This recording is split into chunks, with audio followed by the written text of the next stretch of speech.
2.5 Men, Reincarnated as Jake Harper. This video is purely for entertainment and does not infringe on copyrights or laws. The rights to the novel and image belong to the original author. We do not claim ownership. Don't like waiting and want to listen to this fanfic in full now? Subscribe to our Patreon, where you'll find the best fanfics. Chapter 26, Stepping Up. After everything with Dr. Linda, I knew it was time. So, I made it official. I was skipping to 9th grade, the start of high school. No more 6th grade, no more noisy brats. To celebrate, we had dinner out, someplace fancy enough that Alan needed to put on an actual blazer. He kept fidgeting with his sleeves like they were attacking him. "You know," he said between bites of overcooked salmon, Dr. Freeman said you were intellectually ready to go straight to college if you wanted. She signed off on that in her report. Across the table, Evelyn nodded approvingly. "Harvard would love to have you. You could skip all the meaningless teenage drama." I almost laughed into my water. "I'm not going to college yet." Alan looked surprised. "Why not?" "Because I don't want to be that kid who rushes through life just because he can.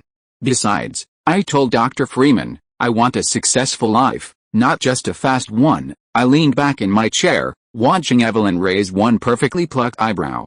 "Also," I continued, "I'm not going to lie, elite colleges demand effort. Real effort. I might be smart, but even I'd have to work like crazy to keep up. I'm not going to blow my one shot at enjoying high school just to jump ahead and burn out." Evelyn gave a thoughtful nod. "Smart. But don't wait too long. The world doesn't slow down for anyone, darling." Charlie, sitting at the end of the table with a martini in hand, raised his glass. "Let's be honest here, Jake's already richer than Alan ever was. He could stop now and still be ahead of most people in this family." Evelyn chuckled. "Charlie, don't insult my genius grandson with such a low bar." Alan huffed. "Thanks, Mom. Always good to feel appreciated." Judith, who had been quiet until then, set down her wine glass and looked at me. Her voice softened. "Just promise me one thing, Jake. Don't let all this pressure steal your childhood. I know you're capable, but you're still a kid. Don't forget to be one." I nodded. "I won't, Mom." Just then, Alan's phone started vibrating on the table. He picked it up and answered, his expression shifting to curiosity. "Yes, this is Alan." "Oh, hi, Dean Spencer." "Yes, we just finished discussing Jake's school placement over dinner." "Oh." There was a pause. Alan raised his eyebrows. "You said what?" "2 other kids Jake's age will be in college," he repeated. The table grew quiet. Alan continued, "Really? Both are 12? Wow. Well, that's impressive. You think Jake should meet them?" He glanced at me. "Apparently the dean thinks meeting a couple of prodigies might give you a new perspective. Maybe even change your mind." I leaned forward, curiosity piqued. "Who are they?" Alan listened for a second longer, then looked at me and smiled faintly. "Sheldon Cooper and Paige Swanson." My eyes widened. Sheldon Cooper? The name instantly triggered something. I remembered The Big Bang Theory, and vaguely young Sheldon, even though I never actually watched the prequel. Of course it would be him. The genius. The future Nobel Prize. The weirdo. I leaned back, exhaling slowly. "All right. I'll meet them." I was trying to remember who the hell Paige is.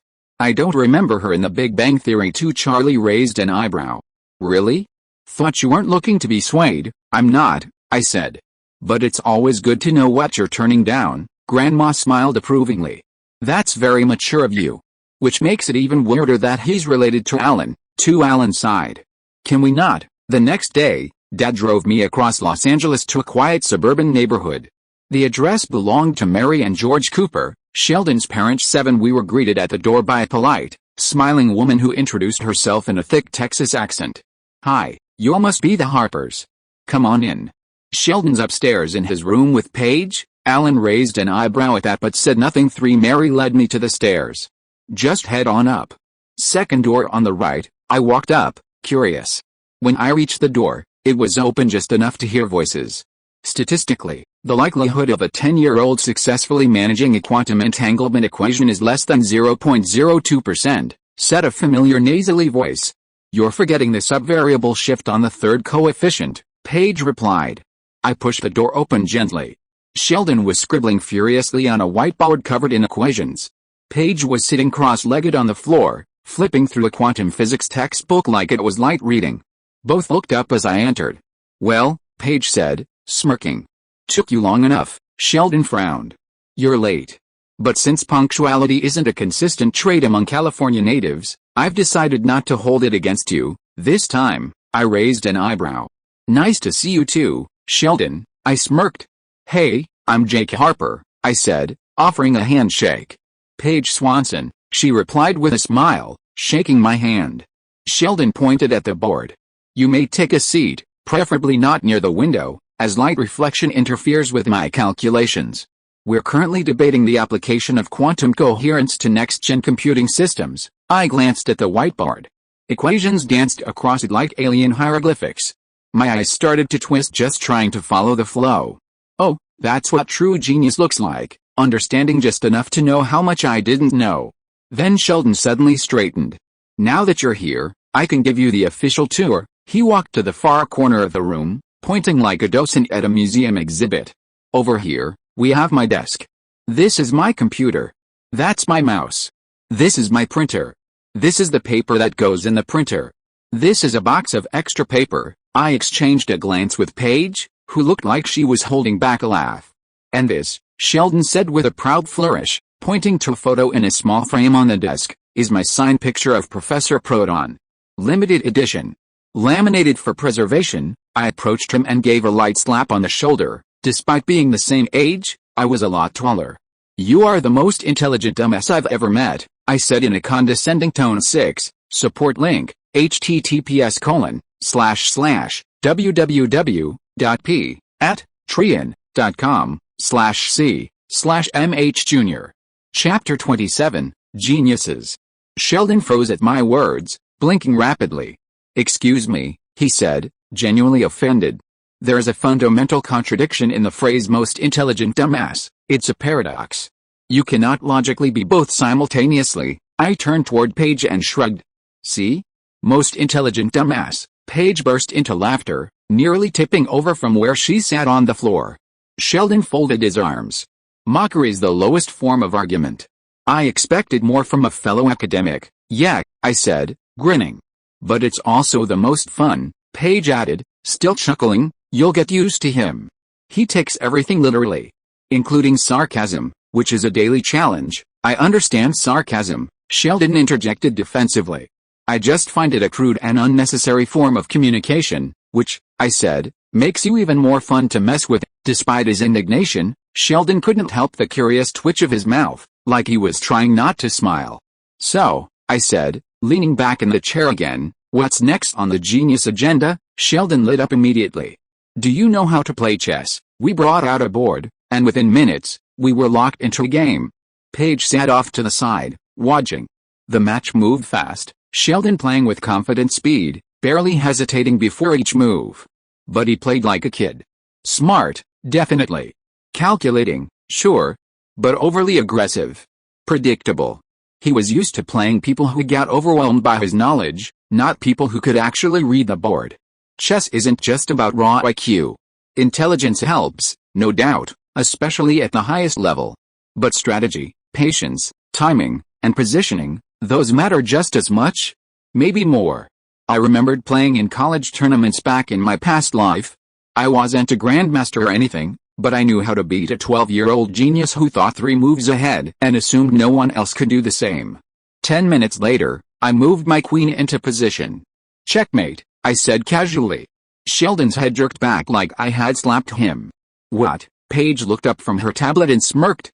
"Told you not to underestimate the new guy." Sheldon leaned over the board, studying it intensely, and then sat back with a huff. "I was distracted," he muttered. "Of course you were," I said with a grin. Paige laughed again. "You're never going to live this down." "I demand a rematch," Sheldon said. "Anytime," I replied, then added, "but maybe play with Paige this round. I'll go say hello to the rest of the family." I left the room and headed to the backyard, where I saw a boy with curly hair in a casual stance, and a girl, maybe 14, sitting on a bench. Standing next to her was a girl who looked the same age as me. "Hi guys, I'm Jake Harper," I said, introducing myself.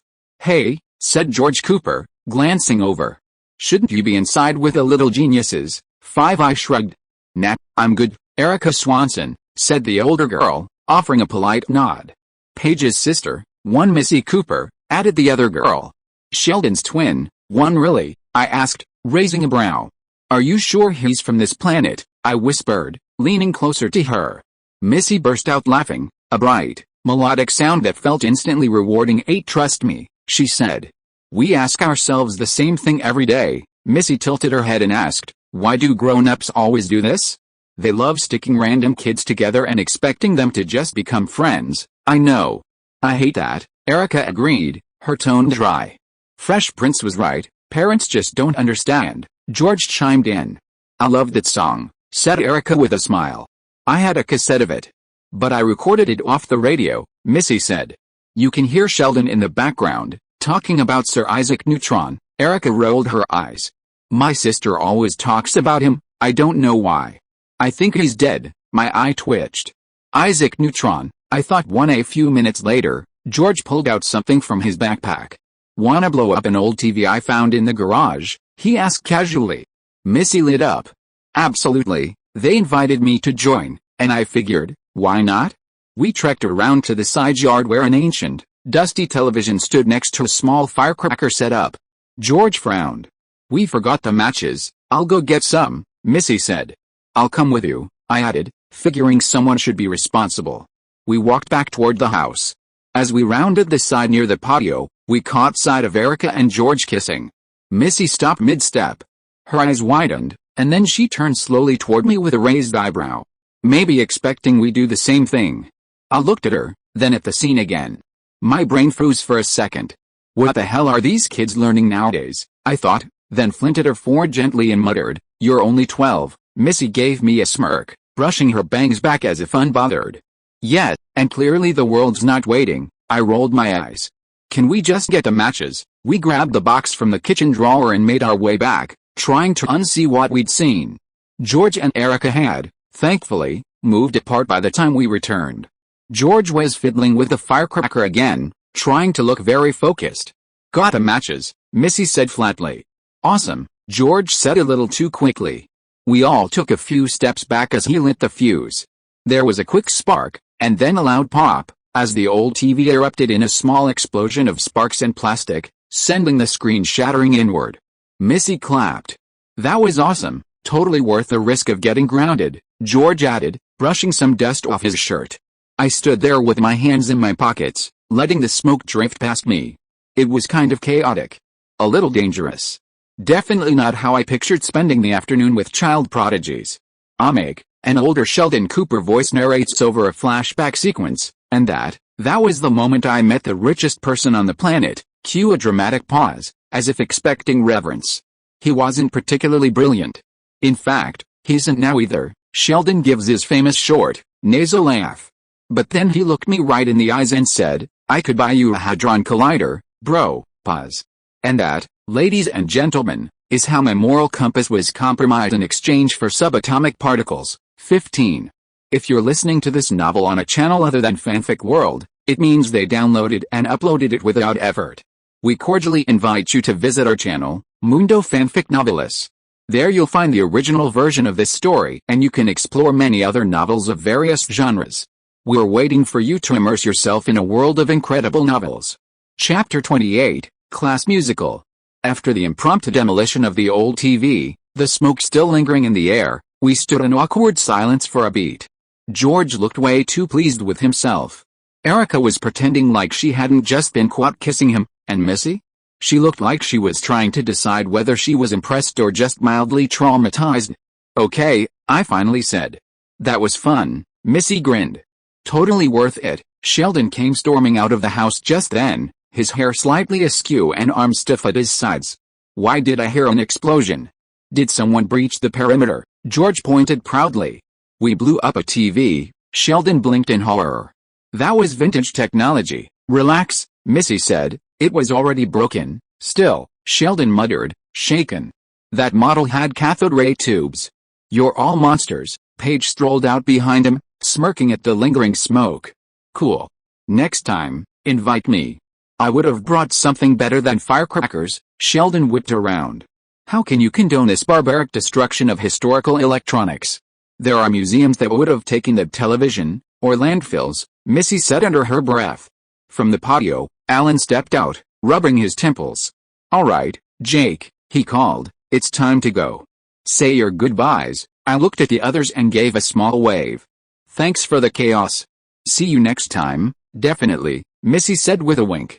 As I turned to leave, Sheldon called out, and maybe next time we can play chess rematches under controlled and non-combustible conditions. I gave him a thumbs up.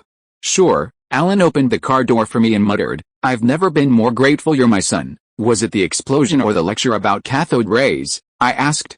Both. The next day was the school's annual science fair. With only a few days left in the academic year, and me officially moving on to high school, everyone decided it was worth showing up. Charlie came, reluctantly, wearing a Hawaiian shirt and sunglasses, already asking where the snacks were. So, Jake, what's supposed to be interesting here? Well, I said, glancing around. There wasn't much that qualified as interesting in the classroom. Just what you'd expect from 12-year-olds, baking soda volcanoes, solar system models, and a few kids trying to grow mold on bread. But then I spotted something, or rather, someone, who might spark Charlie's interest. You could try your luck with Miss Tuttle, I said, nodding toward my teacher and giving him a look. Charlie followed my gaze, raised an eyebrow, and cracked a sly smile. Now that's what I call chemistry, figures. It wasn't the science that got him excited, it was the experiments outside the syllabus. She's very strict, I added. Charlie shrugged. Sometimes that works. I rolled my eyes and gestured for him to follow. I wasn't going to be around much longer, so if he was going to mess things up, at least I wouldn't have to deal with the aftermath. Hello, teacher. Have you met my Uncle Charlie? I asked, trying to sound smooth. It didn't land well coming from a 12-year-old one. Charlie introduced himself with his trademark grin. Miss Tuttle gave a polite nod, clearly unimpressed. Before anything else could unfold, I heard a familiar voice behind me. I'm Judith Harper, the class mom, my mom announced cheerfully. My dad clapped, clearly expecting others to join in, but ended up clapping alone. I facepalmed. Then I heard Uncle Charlie beside me say, I understand teachers are tragically underpaid. That's very true, Miss Tuttle replied with a raised eyebrow. I'd like to do my part. Can I buy you dinner? Charlie asked, bold as ever too. Miss Tuttle looked genuinely stunned. I took a step to the side, pretending I wasn't with him. But Charlie reached over, pulled me back into view and added, I'm his mentor, clearly trying to take credit for my academic success. SHHH, Miss Tuttle replied quickly, glaring at him. He looked at me, a bit betrayed, arms slightly raised. I simply shrugged. Told you she was strict. Then Judith stepped up to the mic again. And finally, this one's important, folks, we may have to cancel our annual music showcase for the 6th graders. A wave of disappointed murmurs spread through the room. Unless, Judith continued with a bright smile, someone with musical experience volunteers to help us out. 3 I smirked. Just in time to see Uncle Charlie distracted near the refreshment table, tossing a sugar cube into his coffee. Charlie, my mom called sweetly. Yeah, Charlie answered on reflex. One thank you. Charlie Harper, everyone, Judith declared, leading a round of applause. Charlie raised his cup with a polite smile, then blinked, confused. Wait, what? The applause faded into chuckles. I couldn't tell if Charlie was horrified or amused. Probably both. He slowly lowered his cup and looked around, as if trying to piece together how he'd just been roped into a school event. Wait, he repeated, this time with growing urgency, what exactly did I agree to? You just volunteered to lead the music showcase, Judith replied, positively glowing. Charlie blinked again. The kids' concert? Yep. Rehearsals start tomorrow. I couldn't help myself, I burst out laughing. Congratulations, mentor, I said, patting him on the back. Time to give back to the community. Charlie turned to Alan. Why do I feel like this is your fault somehow? Alan, sipping punch, gave a helpless shrug. Statistically speaking, it was bound to happen. That night, back at the beach house, Charlie was pacing like a man preparing for battle. I can't work with kids, he muttered. I don't even like kids. You like me, I said. You're different. You're one kid. And a weird one, thanks, I replied, not sure if I was supposed to be insulted or complimented. 3 Charlie dropped onto the couch with a long sigh. This is gonna be a disaster, I grinned. Probably. But at least it'll be entertaining, Support link, https://www.p@trian.com/c/mhjr. Chapter 29, Rehearsal. The next day, Charlie sat at the piano, singing with all the enthusiasm he could muster, which, frankly, wasn't much manpower, horsepower, coal and steam moving forward the American dream electric, atomic, solar to all this energy for me and you. I frowned. What the hell was this song? Judith stood nearby, arms crossed and one eyebrow raised. Oh gosh, I want to like it, yeah, want to like it, Alan echoed, not sounding remotely convinced. But then they both sighed in perfect unison. Charlie paused mid-chord. But, Judith hesitated. But I just don't think it's your best work. It's not, Charlie admitted, slumping forward dramatically. Please, fire me. Judith shook her head and glanced at Alan. Do you remember that show we did in college, One Stormy Weather? Alan said, suddenly nostalgic. Of course, now those songs had a point of view, Judith said. Yeah, Alan nodded. And you couldn't get them out of your head, then, he started singing, co-ed bathrooms, Mom joined in without missing a beat, co-ed bathrooms wear your flip-flops and the co-ed bathroom stuff grows on the floor there, and hoops. There's another pubic hair. Charlie stared at them, eyes wide, caught somewhere between horror, disbelief, and existential dread. I mirrored the exact same expression. Alan grinned. See? Maybe the easiest way to do this is for us to write the actual song. Yeah, Judith agreed, nodding. Then Charlie could just toss in the musical notes and stuff, Alan added. Right, Charlie? What do you think? By that point, Charlie and I were already halfway to the kitchen, both of us silently agreeing we didn't need to be part of that freak show. Back in the living room, Dad noticed Charlie had abandoned the piano and turned to Judith. Okay, then I guess it's just the two of us, like the old days, Judith said with a smirk. Yeah, except this time I'm not a virgin. From the kitchen, I clenched my teeth and shouted, TMI, Dad. Charlie and I were on the couch, trying to watch TV, when curiosity got the better of us. We should check on the musical geniuses again, Charlie said, reaching for the remote. We leaned back to peek into the living room from the kitchen archway. Judith and Alan were now full-on singing and dancing like they were auditioning for a Broadway revival. Robert Fulton, Eli Whitney, all aboard for Henry Ford. They twirled and snapped their fingers with alarming enthusiasm. I dropped my head into my hands. I've seen enough. Charlie tilted his head. Maybe your mom was always gay. She just thought your dad was a woman in disguise. One, I groaned. Please don't finish that thought. Charlie leaned back into the couch and smirked. Well, the good news is, we're officially out of this mess, I nodded. And the bad news, we still have front row seats to it, I sighed. It's going to be a long week. Charlie raised his coffee mug like a toast. To chaos, I muttered, already bracing for whatever came next. Charlie, we're going to be late for rehearsal. What are you doing? Alan called from the hallway. Making margaritas, Charlie replied casually. We've got rehearsal at Jake's school, Alan reminded him. Relax, I have a plan, Alan squinted. You're bringing liquor to Jake's school, you betcha. I'm not facing a room full of prepubescent chaos without a little fortification. They'll have limes in the teacher's lounge, right? One, no, I said flatly, munching my cereal. And don't ask about swizzle sticks, there's no limes, no swizzle sticks, no. Oh, great, Alan held up an envelope. It's from Judith's lawyers. Charlie arched an eyebrow. Really? Good news? No. It's not good news. Judith filed for divorce, Alan said, voice dropping. I scoffed. Come on, Dad. It's been months. You're acting like this is new. Alan looked down at the envelope and sighed.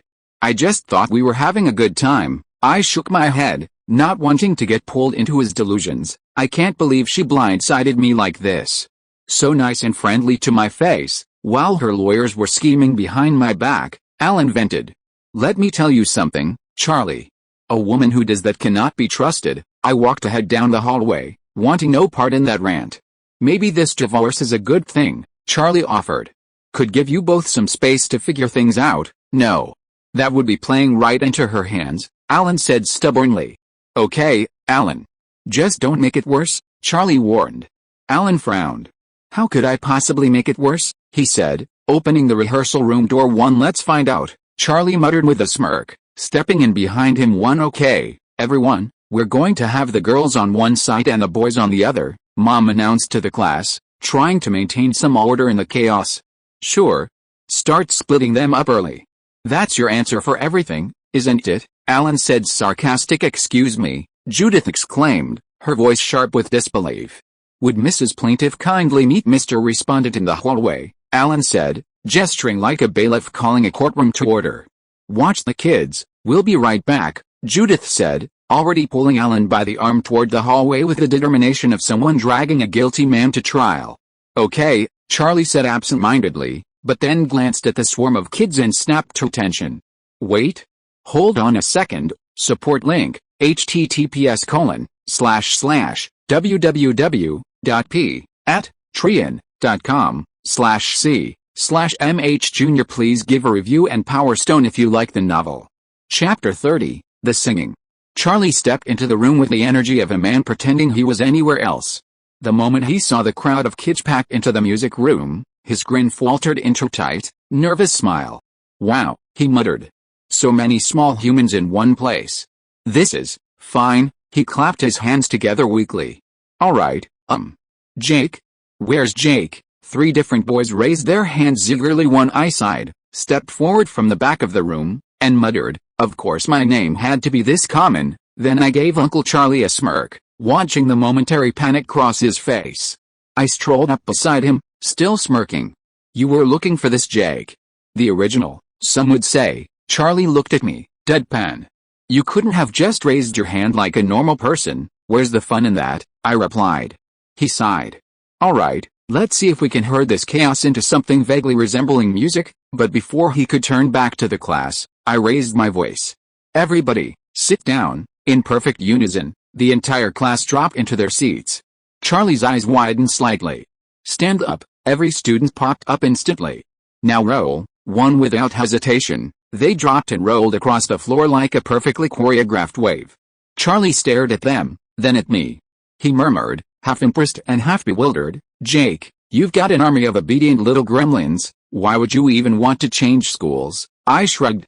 Sometimes the general wants a bigger battlefield. One just then, Alan walked back into the room. He paused, watching the kids roll around on the floor. Jake, he asked, clearly confused. Okay everyone, stand up, I said, and once again, they all followed the command flawlessly. Alan looked around, then casually walked over to Charlie, grabbed a bottle in his hand, which was very much not apple juice, and turned to leave. Hey, wait, Charlie protested. But Alan was already out the door. A girl from the front row, Mary, crossed her arms and asked, are we gonna do our songs or not? Hey, I'm just the piano player. Lerner and Loie are out in the hallway working things out. Who? She blinked. Lerner and Loie? My fair lady? Camelot, Charlie asked, exasperated. Then he looked around the room. Aren't there any gay kids in here? I just shook my head at the comment. Charlie sat down at the piano and started plunking out a few notes. Alright, let's try something. How about this? He began to sing in a jingle-like tone. Steam engines, factory smoke, history's grind. Ain't no joke we built a world from coal and steel. Come on kids, let's make it real. He trailed off, grimacing. Yeah, no. That's terrible. He looked at me. Any ideas? I crossed my arms. Let's forget about the Industrial Revolution. I don't have a single song about that. Charlie raised an eyebrow. Well, that's gonna be a problem, maybe, I replied, smirking.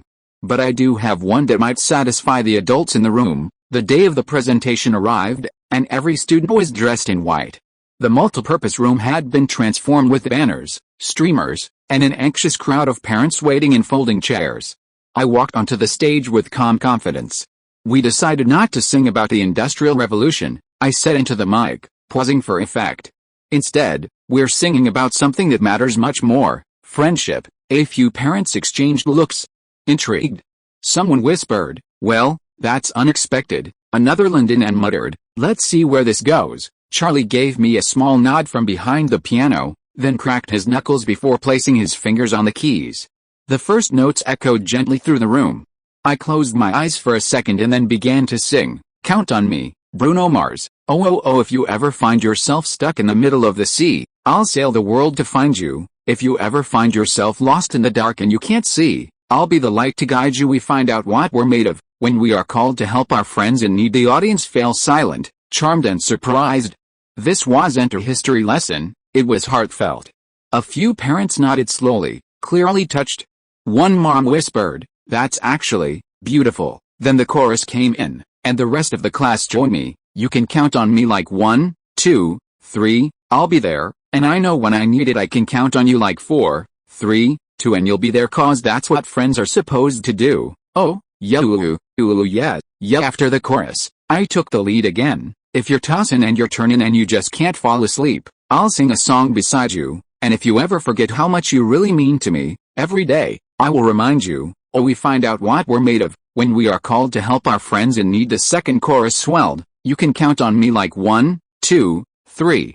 I'll be there, and I know when I need it. I can count on you like 4, 3, 2, and you'll be there, 'cause that's what friends are supposed to do. Oh, yeah, ulu, ulu, yeah, yeah. 1, and then I close the song. You'll always have my shoulder when you cry. I'll never let go, never say goodbye. You know you can count on me like 1, 2, 3. I'll be there, and I know when I need it. I can count on you like 4, 3, 2, and you'll be there, 'cause that's what friends are supposed to do. Oh, yeah, ulu, ulu. When the final note faded, the room was silent for a breath, and then erupted in applause.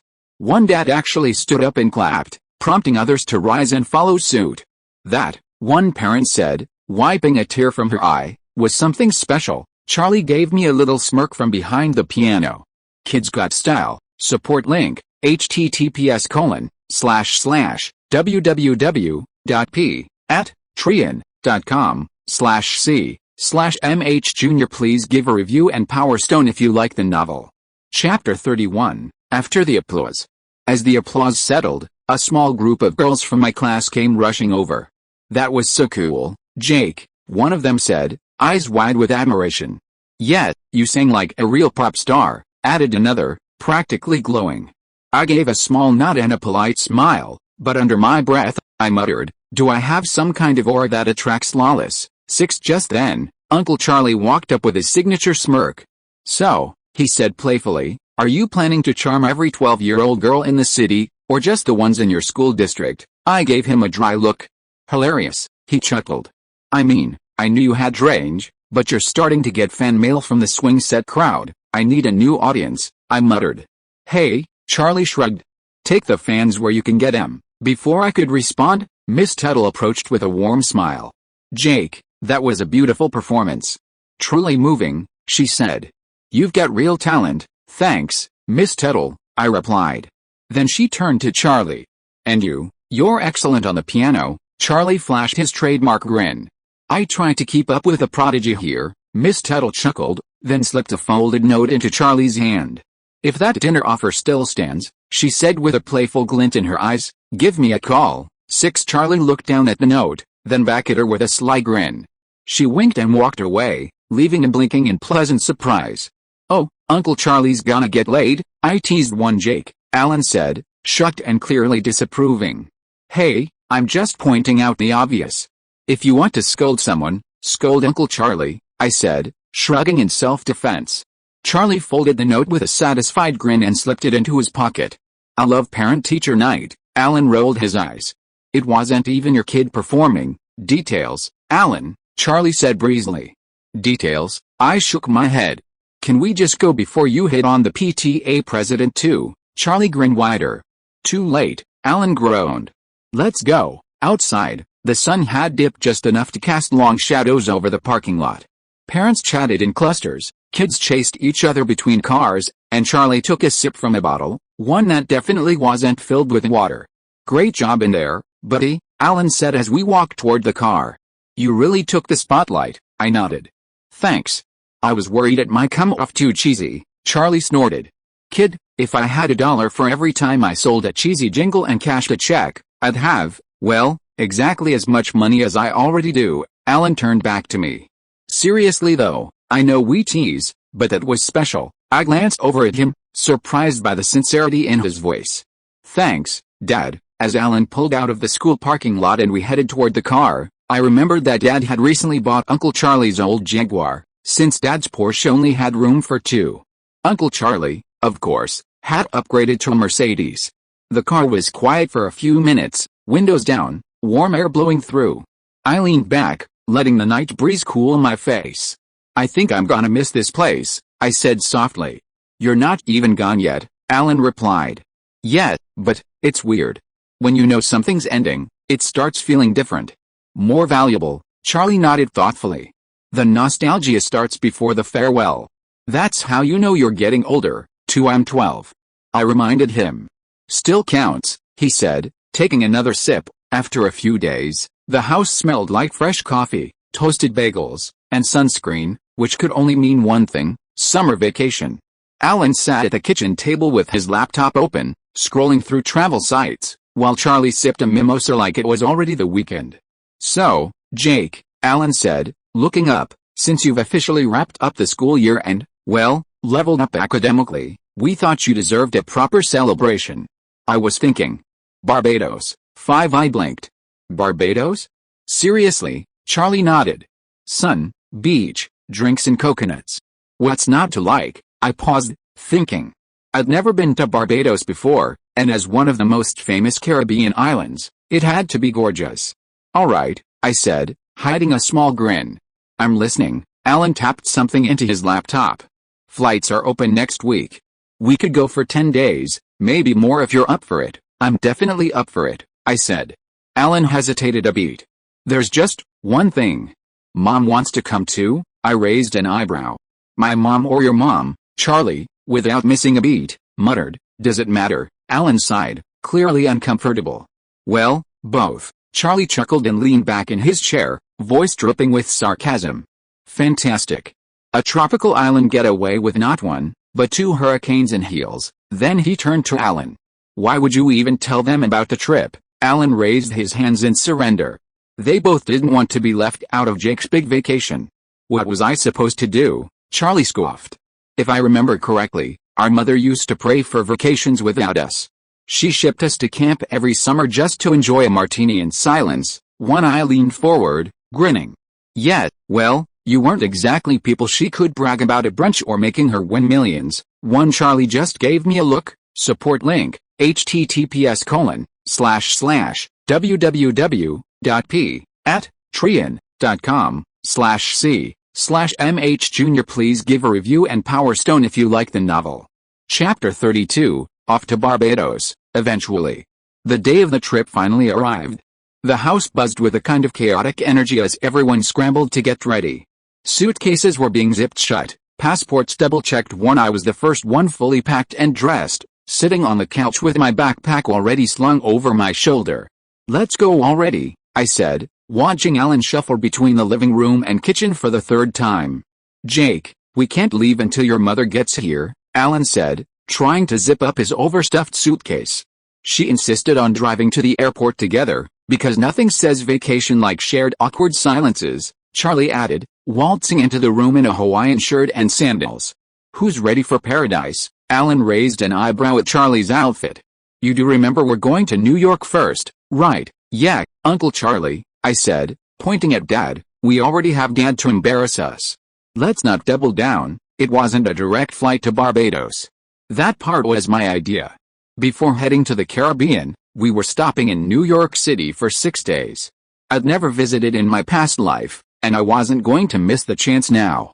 Museums, Wall Street, Central Park, I had a list, and I was ready to check it off for thank you, Jake, Alan said flatly, clearly unamused. Fine, Charlie muttered, disappearing down the hallway to change out of his beach gear. Judith arrived 5 minutes later, perfectly on time and already flustered. Are we really doing this? She asked, clearly still trying to convince herself. Yes, Alan replied, dragging his suitcase out the front door. Evelyn showed up last, sunglasses on, wheeling a leopard print suitcase that screamed attention. Let's move it, boys. First class won't wait forever. We all crammed into a large SUV that Alan had rented for the ride. Judith and Evelyn immediately started bickering in the back seat about which airline had better service, while Charlie, now in a normal outfit, blasted jazz from his phone and hummed off key. Jake, Charlie said, glancing at me from the front passenger seat, you sure this vacation is for you? Or is it just a social experiment in family dysfunction, honestly? A little bit of both. Alan let out a long sigh toward Charlie. Just try to enjoy it, Okay, I'll enjoy it when we're settled in the hotel and no one is yelling about who took whose seat in first class, Charlie replied. Judith raised a finger. That better not be a comment about me. Evelyn didn't even look up from her compact mirror. If the shoe fits, dear, Charlie leaned closer and whispered to me, $10 says someone gets kicked off the plane before we even take off. I smirked. Only 10. As we pulled into the terminal at LAX, the atmosphere changed. Beneath all the sarcasm and passive aggression, there was something else, anticipation. For me, this was more than just a family vacation, it was a step into a city I hadn't seen before. We unloaded the luggage and headed toward check-in. Charlie tipped the skycap with a wink, Alan fussed with our boarding passes, and Evelyn tried to flirt her way into an upgrade. Grandma, the only upgrade we could get is a private jet, I pointed out. We should always try, Jake, Grandma replied, straightening her scarf like she owned the airline. I looked around at this bizarre, chaotic group I called family. Harper Family Vacation, Phase 1, I muttered as we walked through the automatic doors. First stop. New York City. 1. Next stop, Barbados. What could possibly go wrong? 5. Surprisingly, nothing did. 3. We landed at JFK without incident. No one got kicked off the plane. No in-flight drama. Not even a missing bag. It felt like we'd accidentally stepped into someone else's peaceful timeline. The hotel was just as impressive as the brochure made it out to be, the Four Seasons. Elegant lobby, a view of Central Park, rooms that smelled like citrus and money. Evelyn looked around and declared it acceptable, high praise, coming from her. We spent the rest of the day playing tourists. We hit Times Square, took the Staten Island ferry past the Statue of Liberty, walked through Central Park, and even ate at a food truck Alan picked after researching reviews for 20 minutes. Alan bought one of those IS2NY shirts. Evelyn complained that her heels weren't made for walking. Judith asked the tour guide at the Met if she had any coupons. And me? I soaked it all in. It was my first time in New York. And for once, everything was nice. Too nice. Almost suspiciously nice. 3. That evening at the hotel, everyone scattered. Judith went off to her massage appointment. Alan headed to the spa. Evelyn disappeared somewhere, probably the lounge, judging by the faint scent of martinis in the hallway. I had just woken up from a nap when there was a knock on my door. Jake, came Charlie's voice. I need your help, I scoffed and sat up. Of course you do. That was the only thing missing from today, don't worry, he said, and I could practically hear the smirk. It's not a 12-year-old girl. She's beautiful. Like her mother. I was already getting up to close the door on him when he added, the Gilmore Girls. I froze. I hadn't watched the show, but I remembered seeing clips online. The mother was stunning, sharp, funny, elegant. And the daughter? Cute, bookish, smart-looking. A different kind of beauty. What's her name? I asked, cautious but curious. Lorelai Gilmore, the mom, Charlie replied, grinning. And I think Rory for the daughter. I narrowed my eyes. You're not seriously telling me? Charlie smirked wider. Come on. It's New York. Anything can happen, okay, it's vacation, let's go, I replied, trying not to show too much enthusiasm. Charlie led the way down the elevator and across the hotel lounge. He looked way too smug, like a man escorting royalty, which, in his mind, he probably was. When we reached a bar area, I spotted them immediately. Lorelai Gilmore, just as captivating in real life as she'd been in those clips I half remembered. She had that effortlessly charming aura, like she was always on the verge of making a sarcastic joke. Rory sat next to her, looking far more subdued, eyes flicking between her mother and the menu. To Jake, this is Lorelai, Charlie said with a wink. And Rory, I straightened up and stepped forward, offering a confident, slightly mischievous smile. Nice to meet you, I said smoothly. Then, turning to Lorelai, you must be her sister, she blinked, surprised, then burst into genuine laughter. Well, aren't you a charmer? She said, clearly flattered. That's one way to make a first impression, I shrugged, still smiling. Just calling it like I see it. Charlie gave me a subtle elbow nudge of approval. I turned to Rory and offered her the same charming smile, but dialed back a bit. Jake Harper, she looked up, polite but distant. Rory Gilmore. Nice to meet you, she said before turning her eyes back to the menu, disinterested too, so, not impressed. I blinked once, processing the lack of impact. My eyes twitched, then drifted to the ceiling, and I muttered just loud enough for Charlie to hear, really? Now it doesn't work, Charlie chuckled beside me. Don't worry, champ. She's probably just playing hard to get, or maybe this time, I'd have to earn it too. Support link, https://www.p@trian.com/c/mh Jr. Please give a review and Power Stone if you like the novel. Chapter 33, Notice 2. Hey guys, I need your opinion. Spoiler here alert, I read some thoughts here, and I do agree that Jake is too young, but I don't want to rewrite some of the future chapters. I'm thinking of changing Jake's initial age. A time skip would be messier. 1 10-12 years 4th grade 6th grade Tori, Missy, and Sheldon 12 years Rory is still 15 who will go to 9th grade at age 13, while everyone else is 15. I've already written some chapters. I'm not changing anything else besides age and grades. About the different series, Gilmore Girls, never watched it. I've only seen some video clips. Rory seems a bit messy. My only idea is for him to meet her again when he's around 16-17 and have a little remember moment, nothing more 5 friends, I really like it. They would serve more as cool aunts and uncles 9 The Big Bang Theory, some interaction with Sheldon and Missy, just casual friends. Leonard feels meh to me. I dislike Howard, my idea was to bash him. Paige is someone I'd like to help 11 Victorious, I really like Tori. But I'd like Jake to be more like Charlie. At least until his late 2017 Celebrities, there will be some interaction, but nothing major planned, for now. Future series, high school, 9th grade and beyond, iCarly, Carly, Sam, and Freddie will be good friends to Modern Family. He will date Haley for a while 12 I think Haley is so-so, and I'm mostly including her to interact with Modern Family characters.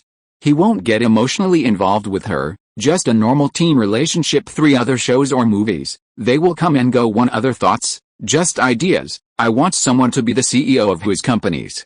My ideas, Pepper Potts, just her, no Marvel or supernatural elements involved 3, Donna Paulson, Suits, my idea is to make her Judith's love interest, going the lesbian route, which would help Judith become a better person. Donna would be someone awesome Jake could fully trust 17. My conflict is more about the girl's ages than Jake's.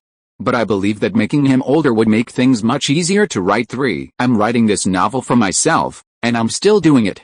But brainstorming helps a lot in my professional career, so I might keep doing it here as well too. Chapter 34, Dinner with the Gilmore Girls. Later that evening, the 4 of us sat around a candlelit table at a cozy bistro not far from the hotel. Uncle Charlie wants us to eat somewhere else, apparently, he knows a better place. Conversation flowed easily.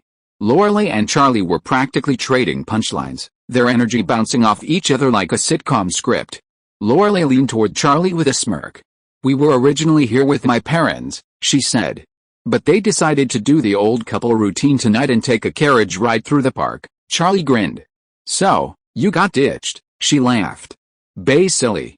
Not that I'm complaining. While they chatted, Rory glanced at me across the table. So, how old are you? She asked casually. Before I could even open my mouth, Charlie jumped in with a playful grin. He's 15. Still waiting for that big growth spurt, but we believe in miracles. I shot him a glare. Thanks for that. Truth was, I looked quite the opposite. I appeared more like a 14-year-old, despite being only 12. I wasn't sure if it was the exercise, the balanced diet, or divine intervention, but I had developed a lot faster than the Jake from the series 3. Rory raised an eyebrow slightly and gave a polite nod before returning to her glass of water. Still unreadable. Yet, this one wasn't going to be easy. I'd have to earn it 3. I leaned forward, trying to spark something other than polite silence. So, Rory, what do you think of New York so far? She glanced up.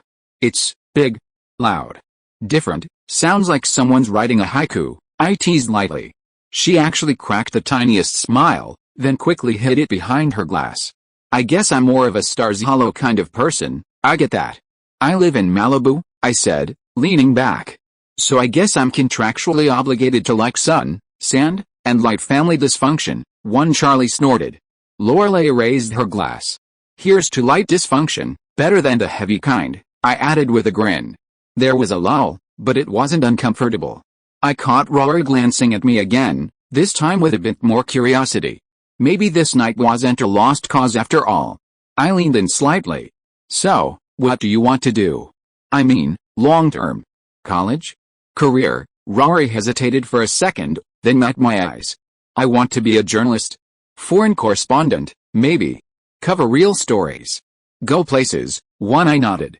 That sounds awesome, actually, thanks, she said, her voice soft but genuine. Just then, one of the waiters walked by the table and paused. The piano is free, if anyone wants to give it a try, he said with a friendly smile, gesturing toward the corner of the room. I raised an eyebrow and turned to glance at Charlie. He kept sipping his wine, suspiciously quiet. I narrowed my eyes.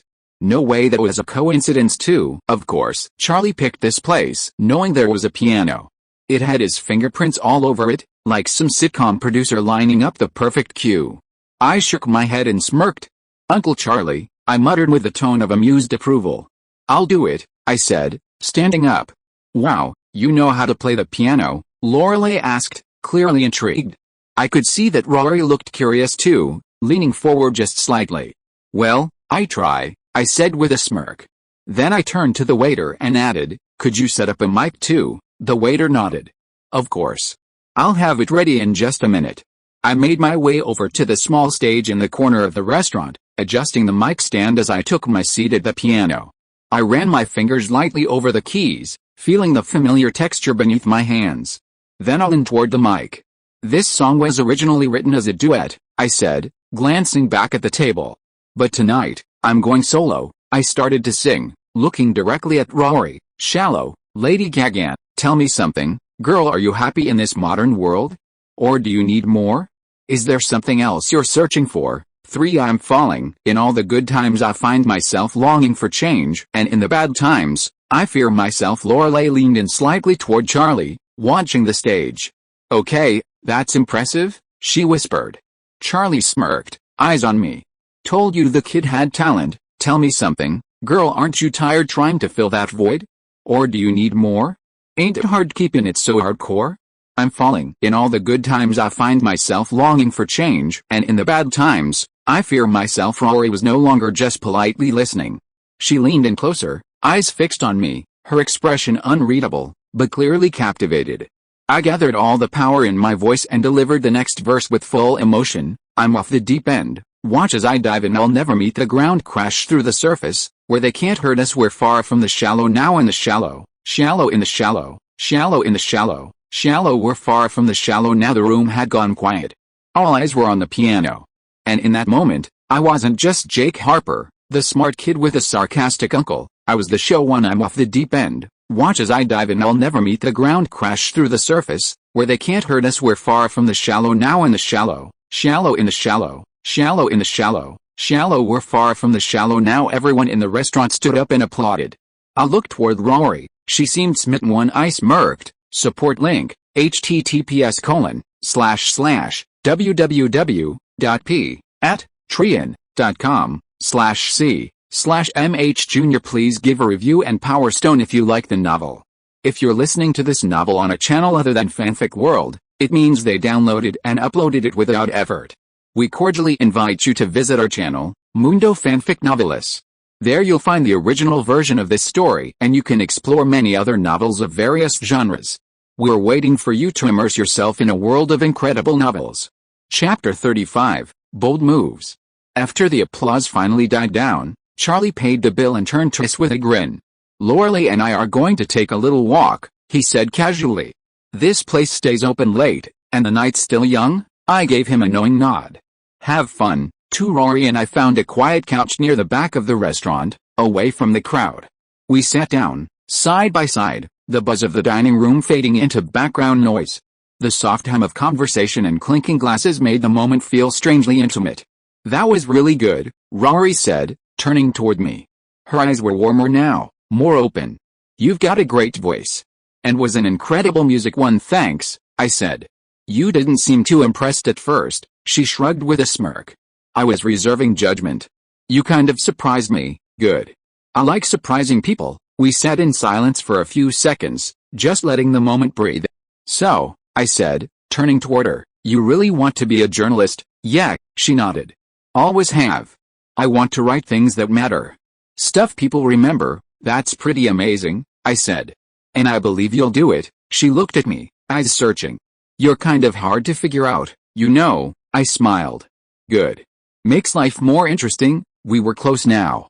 Not uncomfortably so, but just enough. Rory's eyes flicked to my lips, and mine did the same. And before I could second guess it, I leaned in and kissed her. It wasn't long or dramatic. Just a gentle, quiet kiss. And she kissed me back softly, simply, like it had been waiting there all evening. When we finally pulled away, Rory blinked, a little dazed. "I wasn't expecting that," she said, barely above a whisper. "Neither was I replied, lying through my teeth. She smiled then, genuinely. Her eyes lingered on mine. And I kissed her again. This time, it wasn't the chaste, unsure kiss of before. It was bolder, more certain.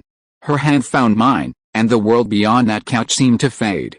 Whatever tomorrow held, I knew this moment would stay with me. Hours passed. Charlie eventually returned to the restaurant, strolling in with that smug, satisfied expression he wore so well. Rory and I were still on the couch, kissing like the rest of the world didn't exist. Charlie spotted us, paused, and smiled proudly, like he'd just won a bet with himself. He pulled out his wallet and discreetly slipped a tip to one of the waiters. "Thanks for letting them have their moment. Here's another tip," he said. The waiter nodded, glancing toward us. "Of course. But we do need to close soon." Charlie chuckled and walked closer, stopping a few feet away. We didn't notice. He cleared his throat once. Nothing. Then again, louder. Still nothing. Finally, he gave an exaggerated series of coughs. Rory and I broke apart, both turning in mild surprise. I looked up and grinned wide. "Hey, Uncle Charlie." Rory blushed and didn't say a word. Charlie just raised his eyebrows and smirked. "Time to wrap it up, Romeo." As we exited the restaurant, we walked out in silence, the night air cool and refreshing. Rory gave me a quick kiss before stepping into the hotel elevator. I watched the doors close, then turned to find Charlie still beside me. He looked at me. I looked at him too. No words were exchanged. We simply nodded, for then, without any prompting, we both started doing the infamous Peter Parker dance from Spider-Man 3, shoulder rolls, finger guns, and everything, even if the movie was not released yet. Okay, what the hell are you two doing? Alan's voice broke through as he stepped out of the hotel lobby, staring at us like we'd lost our minds. We just grinned and high-fived each other. Alan folded his arms, confused. "Seriously? Where have you been?" Charlie gave me a playful tap on the shoulder. "We just found a quiet place to eat," he said with a wink. Later that night, I lay on my hotel bed staring at the ceiling. Huh? She's going to have the same moral dilemma I did. When Rory finds out I'm 12. Yeah, that'll be a moment. And then it hit me. I kissed a 15-year-old too. I groaned and covered my face with both hands. Great. Now I'm the problem. I turned over and sighed. For all my intelligence, all my planning, nothing could prepare me for this weird gray area. Age didn't feel real to me anymore. In my head, I'm older. But to the world, including Rory, I was younger. And if I'm going to hell for this, at least Uncle Charlie and my parents will be there too. Pause. Well, knowing my grandmother, by the time I get there, she'll probably be the one running the place. The next day, high above the clouds on a plane back to Stars Hollow, Rory sat beside her mother, Lorelei. They had been quiet for most of the flight, lost in their own thoughts. Then Lorelei finally turned to her daughter with an uneasy expression. "Rory. I don't know how to say this to you," she said slowly. Rory blinked. "Okay, what's going on?" Lorelei winced. "Jake, he's actually 12 years old." "He was 12, Rory screamed, her voice echoing through the cabin. Everyone on the plane turned to look. Rory sank into her seat, face flushed with disbelief and horror. "Oh my God," she whispered.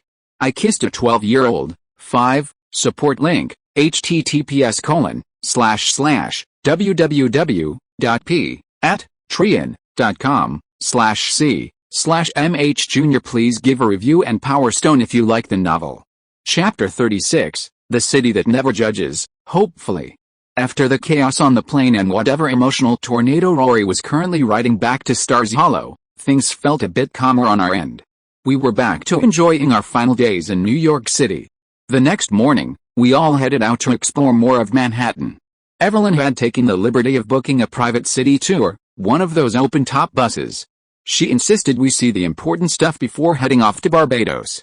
Charlie sat beside me on the top deck, sunglasses on, breeze in his hair, grinning from time to time like he'd just come from a victory lap. Alan sat on the other side of me, squinting into the sun, and eventually leaned toward us. "Okay, what the hell did you two do last night?" he asked, clearly sensing something. "Nothing," I replied quickly. Charlie nodded in agreement, way too cheerfully. "Yeah, Alan, we were just enjoying vacation. You know, sightseeing, good food, cultural enrichment, yeah, and I'm the Queen of England," Alan muttered, eyeing us both suspiciously. Charlie gave a mock bow and said, "Yes, Your Majesty." I leaned toward Charlie and whispered with a grin, "Always knew he'd go with Queen instead of a king." Charlie choked back a laugh, shaking his head while Alan, oblivious, kept grumbling about sunscreen and overcharging New York cafes. As the tour continued, we passed Central Park, the Met, Times Square. Everything felt cinematic. I watched the crowds, the architecture, the sheer pulse of the city. For someone who never got to see this in his first life, New York was living up to every expectation. And in that breeze, high above the chaos on the double-decker bus, I couldn't help but smile. Yet, this city never asks too many questions. Exactly the kind of place a kid like me needs. The next couple of days went by in a blur of museums, shopping, and food. Judith had us doing walking tours, Evelyn kept trying to drag us into designer boutiques, and Alan somehow managed to fall asleep during a Broadway show, which Charlie loudly pointed out to everyone in our row. We took photos at the top of the Empire State Building, ate hot dogs from a street cart, and even caught a Yankees game. It felt like one of those rare stretches of time where everything just worked. But as the final night rolled in, there was a shared unspoken understanding among us. Vacation phase 1 was coming to a close. The next morning, bags were packed and checked. We found ourselves at JFK Airport, standing at our gate, passports in hand. "Barbados, here we come," Charlie said, stretching his arms over his head. Alan looked at his boarding pass like it was the golden ticket. "I just want a hammock and no screaming children nearby. I make no promises," I said, slinging my backpack over my shoulder. Evelyn, already in line for priority boarding, glanced back at us. "Try not to embarrass yourselves in the Caribbean. It's not like Manhattan where nobody cares." Charlie leaned toward me with a grin. "She says that like we haven't already embarrassed ourselves in multiple countries." Touché. As we moved into the boarding line, I glanced ahead, and did a double take. Standing just a few feet in front of us, casually chatting and laughing, were 6 very familiar faces: Ross, Chandler, Monica, Rachel, Phoebe, and Joey, the infamous 6. I blinked again to make sure I wasn't hallucinating. But no, it was really them. And they weren't alone. Next to them was Professor Wheeler, a stunning black woman I recognized from an academic article I'd once read. And beside Phoebe was David, the PhD guy she was dating. I leaned over to Charlie. "Is that?" He followed my gaze, then raised an eyebrow. "Well, I'll be damned," Charlie smirked. "Should we say hi?" Before I could respond, Charlie was already making his way toward them, dragging me by the shoulder. "Excuse me," Charlie said smoothly as we approached. "I just had to say, you all look exactly like you stepped out of a sitcom." Oh, he doesn't know how ironic this phrase was, and for both ways. Monica and Chandler turned with raised eyebrows, then smiled as they recognized us. "Hey, you were at the wedding," Joey said, pointing. Then Alan caught up to us, clearly not wanting to be left out of the moment. He stepped forward and said cheerfully, "Hey, you were at the wedding too, the one where the groom said the wrong name for the bride, right?" The group fell into an immediate, collective silence. A very awkward silence. All eyes simply shifted toward Ross, who had been lingering slightly behind the group, his face frozen mid-smile. Alan's grin slowly faded. Oh no, way to go, Alan," Charlie said dryly, patting him on the shoulder with exaggerated sympathy. Even I had to wince. Ross coughed into his hand, eyes avoiding everyone. Rachel gave a small, tight-lipped smile. Monica elbowed Chandler to say something, but even he couldn't find the words. "Anyone else want coffee?" Joey asked suddenly, trying to redirect. "I could go for a coffee." "Great idea," Phoebe said, linking her arm with David. "Let's get around before boarding. Crisis awkwardly averted, maybe." I cleared my throat and said just loud enough, "I did say my dad was a lot like Ross." Charlie and Chandler barely suppressed a laugh. Alan just shot me a look. Not helping, Jake, he muttered under his breath. Wasn't trying to, I replied with a shrug. Support link, https://www.p@trian.com/c/mh Jr. Please give a review and Power Stone if you like the novel. Chapter 37, First Class. The boarding announcement echoed over the speakers, and our group began to move forward. We were among the first to board, thanks to Evelyn's insistence on flying first class. No complaints from me. The seats were wide, the legroom endless, and the cabin looked like something out of a luxury catalog. As we settled into our seats, I noticed Charlie casually sliding on his sleep mask and reclining like he owned the plane. Alan kept adjusting his neck pillow like it was a Rubik's Cube. A few minutes later, the rest of the passengers began boarding. I spotted them again: Ross, Chandler, Monica, Rachel, Phoebe, Joey, David, and Professor Wheeler, filing in through the cabin doors. They paused as they passed through first class. Chandler did a double take at our row. "Whoa," he said, eyeing us. "So this is where the rich family vacation starts. Look at that.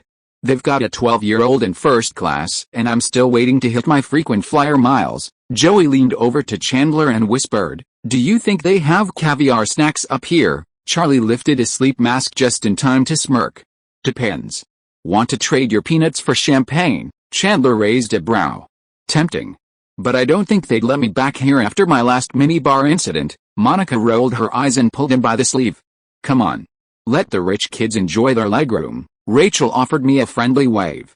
"Enjoy the flight, thanks," I said.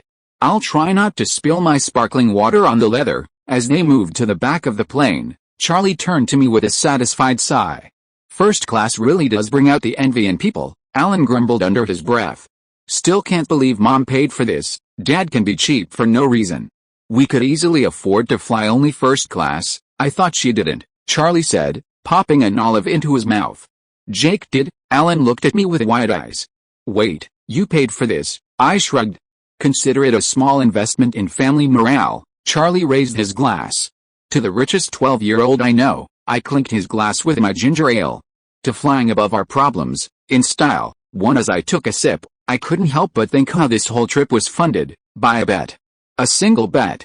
The Lakers winning the NBA championship last month had earned us a ridiculous return. I hadn't even watched a single game, hadn't followed the season, didn't even remember who the MVP was. But I had remembered the outcome from my last life, and that was enough. After a few hours of quiet luxury and surprisingly good airplane food, we finally touched down in Barbados. The sky outside was crystal clear, the air humid and warm even through the sealed airplane door. As we stepped out of the plane and descended onto the tarmac, I was hit by the thick, salty breeze of the Caribbean. Charlie stretched his arms and let out a contented sigh. "Now this is vacation." Alan was already sweating through his shirt. "Can we just get to the hotel and not melt on the way?" Evelyn had on a wide sun hat, oversized sunglasses, and looked more prepared for a magazine shoot than airport pickup. "I told you linen breathes better than polyester, Alan." Judith just shook her head and took a long look at the turquoise water in the distance. "Let's try to at least pretend we're relaxed. Trust me," I muttered. "I'm already there." As we walked across the tarmac toward the waiting car, I caught a glimpse of Ross and the others unloading their bags just a few feet behind us. Chandler was loudly asking if the resort had banana daiquiris on arrival. By the time we arrived at the resort, we were all ready to crash or dive straight into the pool. The hotel was stunning, beachfront with towering palms, soft music playing in the lobby, and a scent of coconut lingering in the air. Check-in was smooth, and within minutes we were handed chilled towels and colorful drinks with little umbrellas. I caught Charlie raising an eyebrow at the drink before muttering, "Needs rum." We were just getting settled into our suites when I heard familiar voices again. Turning around, I saw Ross, Chandler, Monica, and the rest of the group walk into the lobby with their luggage. Chandler spotted us first. "Wait, are you guys staying here too?" Charlie gave a short laugh. "What can I say? Great minds vacation alike." Ross stepped forward and added, "We're actually here for a paleontology convention. A few big names are giving talks." That's when Judith, Charlie, Evelyn, and I all turned slowly to look at Alan. Alan shifted uncomfortably. "What?" I saw the flyer. It sounded interesting. "Dinosaurs are cool. You brought us to a dinosaur convention," Charlie said, half amused, half incredulous. "I brought myself to a dinosaur convention?" Alan corrected. You're just tagging along. Outside, the skies darkened and a soft drizzle began falling. The rain tapped rhythmically on the wide glass windows of the lobby. Well, Evelyn said, sipping her drink, at least there's a spa. I stared out at the rain, then sighed and thought, oh crap, don't tell me it's going to rain every day just because they're here. One later that night, I lay on the hotel bed, staring up at the ceiling fan slowly spinning above me. My mind buzzed. The timeline was all scrambled. From what I could tell, Monica and Chandler were still sneaking around. So forget the wedding, it hadn't happened yet. But earlier, I'd overheard Chandler whispering something to Joey about Mike possibly flying in. Is Phoebe already on her endgame path? Well, not really my problem. 1. Support link, https://www.p@trian.com/c/mh Jr. Please give a review and Power Stone if you like the novel. Chapter 38, Rain. My eyes were twisting. It was already the third day, and it hadn't stopped raining. Not once. Tropical storm? Bad luck? Friends? Or maybe the universe was just mocking me for ever thinking this would be a smooth, relaxing vacation. Through the foggy balcony doors, I could barely make out the ocean beyond the curtain of gray. Waves crashed somewhere in the distance, muffled by the relentless downpour. I lay back in bed and sighed. Later that afternoon, I found myself sitting on one of the lounge sofas in the lobby next to Uncle Charlie. On his arm, quite literally, was Rachel, nestled in a way that could only be described as casually flirty. Now, I was envying Uncle Charlie. That's Jennifer Aniston for you. 6. I raised an eyebrow and crossed my arms. Let's summarize the situation again, shall we? Charlie grinned, sipping his drink like he was on a reality show. Joey is with Dr. Wheeler, who, by the way, I paused, nodding toward my uncle, is named Charlie. Charlie chuckled. Well, it's a unisex name, not really. It's more common for men. And my uncle's name is Charles. 1. Ross likes Charlie. And Charlie might like Ross. Charlie tilted his head. Don't phrase it like that. Phoebe is with David, I continued, but she's clearly still into Mike. Chandler and Monica are secret lovers. Charlie raised a brow. Barely a secret, if you ask me. And you, I said, gesturing at Rachel, are with my uncle. Rachel shrugged with a sly grin. Well, what can I say? Yeah, I muttered, you guys are like a Mexican telenovela. Charlie raised his glass with a smirk. All we're missing is dramatic music and someone waking up from a coma. You just look unimpressed because there's not a single 15-year-old girl around. Hey, isn't he like 13? Rachel asked, raising an eyebrow.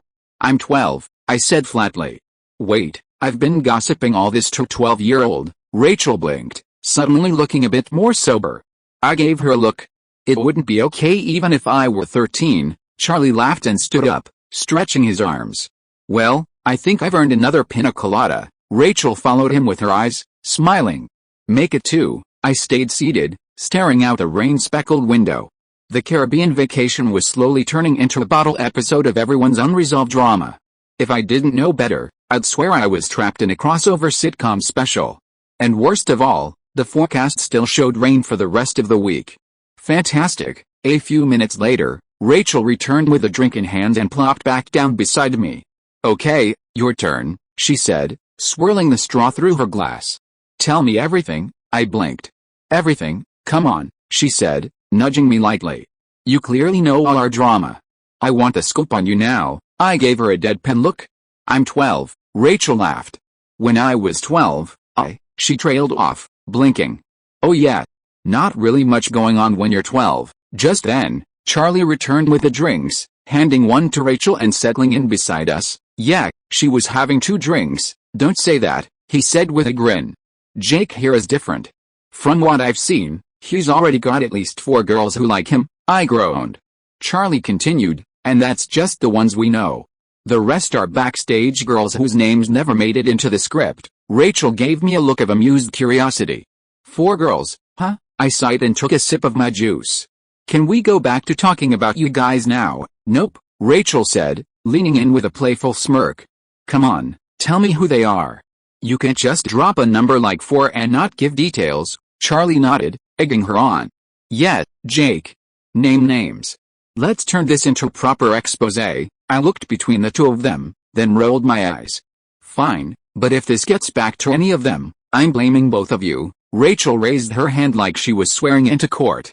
Cross my heart. Charlie held up his glass. I've already forgotten what we're talking about, I sighed again. Okay. There's Tori, she's kind of the lead character in this particular mess. Well, she was the first to kiss my Chiku, Rachel said, eyebrows lifting. Then there's Missy, came in through a genius meeting. Also trouble. There's Joni, don't even ask, she's 8, Rachel burst out laughing. 8? Jake, I didn't ask for that one, I defended. She just showed up, and the 4th, Rachel asked. I hesitated. Rory. We kissed, but I don't think we're going to do it again. Not after she finds out my age. She is 15, Rachel's eyebrows shot up. Wait, Rory kissed you and didn't know you were 12, I rubbed the back of my neck. It was more like I kissed her. And she kind of kissed back. But yet, she thought I was older. One Charlie nearly choked on his drink. Classic Harper move, just remembering, that was his idea. Rachel gave him a glare, then turned back to me, her tone more amused than judgmental. So what happened when she found out? I don't know yet, I said, staring at the condensation sliding down my glass. She left with her mom the next morning. I haven't heard anything since. Yikes, Rachel whispered, wincing in sympathy. You really are living your own soap opera. Charlie leaned back, smug. Like he said, telenovela. He raised his glass again. To Jake, youngest heartbreaker in the Caribbean, Rachel clinked her drink against his. To accidental drama and rainy vacations, I just rolled my eyes and sipped my juice, already dreading what else the week might throw at me. Meg. Joey turned to Charlie and tilted his head. So your name is Charlie too? He asked, clearly comparing to the girl he was seeing. Exactly. Unisex, Rachel said, sipping her drink with a smirk. Joey raised an eyebrow. No, you need sex, he paused. I had some yesterday, and today. One Charlie, the uncle, smirked without missing a beat. We both did. Rachel let out a sigh, facepalmed, and shook her head. I wasn't sitting with them, but I heard the whole thing from a few steps away. And, yeah, I couldn't help myself. I started doing the mental math. Okay. Joey with Charlie. Rachel with my Uncle Charlie. Monica with Chandler. Phoebe with David, or Mike. Then I stopped and blinked. So, Ross ends up with the blue balls again. 6. Support link, https://www.p@patreon.com/c/mh Jr. Please give a review and Power Stone if you like the novel. Chapter 39, Island Complications. The rain finally slowed down the next morning, not stopped, just downgraded from apocalyptic to mildly miserable. I took it as a win. Breakfast was served in the resort's Ocean View dining hall, though the ocean view looked more like a gray smudge today. Alan, Grandma Evelyn, and my mom were already seated. Charlie, of course, stumbled in last wearing sunglasses indoors, like that helped anyone forget he wasn't exactly drinking juice last night. Rough night? I asked with a smirk. Charlie grinned. I've had worse. At least nobody got arrested. Judith raised an eyebrow. That's your bar for success now, always has been, Charlie replied, sliding into his seat. Evelyn, meanwhile, had her nose buried in some travel brochure, already plotting the next stop on her empire tour. As I was buttering a piece of toast, I noticed movement near the entrance. It was Ross and the rest of the group, the 6 infamous friends plus David and Dr. Charlie Wheeler. Or not, this time it was Mike next to Phoebe. Rachel gave a small wave when she saw me, while Monica looked like she was ready to wrestle the humidity into submission. Seriously, her hair was its own zip code 3 morning. Jake, Chandler greeted. Still raining, less rain, more tropical sadness, I said. A few minutes later, something unexpected happened. Rachel walked over to our table and, without a word, sat down right next to Charlie. Not across from him. Not casually on the edge. Right next to him, like it was completely normal. One Charlie blinked, pleasantly surprised. Well, good morning again. Rachel smiled and rested her elbows on the table. You don't mind, do you, mind? I insist, Charlie said, ever the flirt. Across the room, a few of the others, Monica, Chandler, and Ross, gave each other looks. Joey raised his eyebrows, clearly impressed. Monica's eyes narrowed ever so slightly, and Ross blinked slowly, as if trying to process what he was seeing. I leaned over and muttered to Charlie, "You're gonna start a war if she keeps sitting here," Charlie whispered back, What can I say? I'm irresistible in island lighting. Rachel turned to me with a smirk. You two done plotting? Plotting? Nah, I said. We're just watching the show. Charlie raised an eyebrow at her. So, you sitting here just for breakfast company, or is this part of a larger plan to stir up drama? Rachel grinned. Maybe both. Oh boy, I muttered, sipping my juice. Later that afternoon, I ended up at the poolside lounge with Chandler, Monica, Phoebe, and Mike. The rain had paused just long enough for everyone to pretend we were actually on vacation again. So, I asked, leaning forward slightly, only Ross doesn't know about you two. I pointed subtly between Monica and Chandler. Monica froze mid-sip. Phoebe gasped. Jake, what? I said innocently. Everyone else knows, right? Mike raised an eyebrow. Wait, I didn't know. Phoebe elbowed him. Yes, you did. I told you last night, oh right. Yes, totally knew. Monica groaned and covered her face. Chandler just sighed. Ross can't find out, Monica said. Not yet, not until it's official, Chandler added. I raised an eyebrow. Isn't dating already official? They looked at each other, visibly panicked. Okay, fine, I said, chuckling. Your secret is safe with me. For now, I leaned back and smirked. Wanna play a little guessing game? They looked at me, confused. I twisted my mouth to the side, stuck out my tongue, and pulled a face full of sarcasm and awkwardness. Monica burst out laughing. That's Chandler. Phoebe giggled uncontrollably. Even Mike let out a surprised chuckle. Chandler frowned, utterly offended. When have I ever done that? I shot Monica a playful glance, then turned to her with an exaggerated wink in my best Joey impression. How you doin'? Monica cracked up, nearly spilling her drink. Oh my god, Joey would be proud. Phoebe was practically wheezing from laughter. Jake, you're dangerous? Even Chandler couldn't help it this time. He laughed too, shaking his head. Okay, I walked into that one. I wasn't done yet.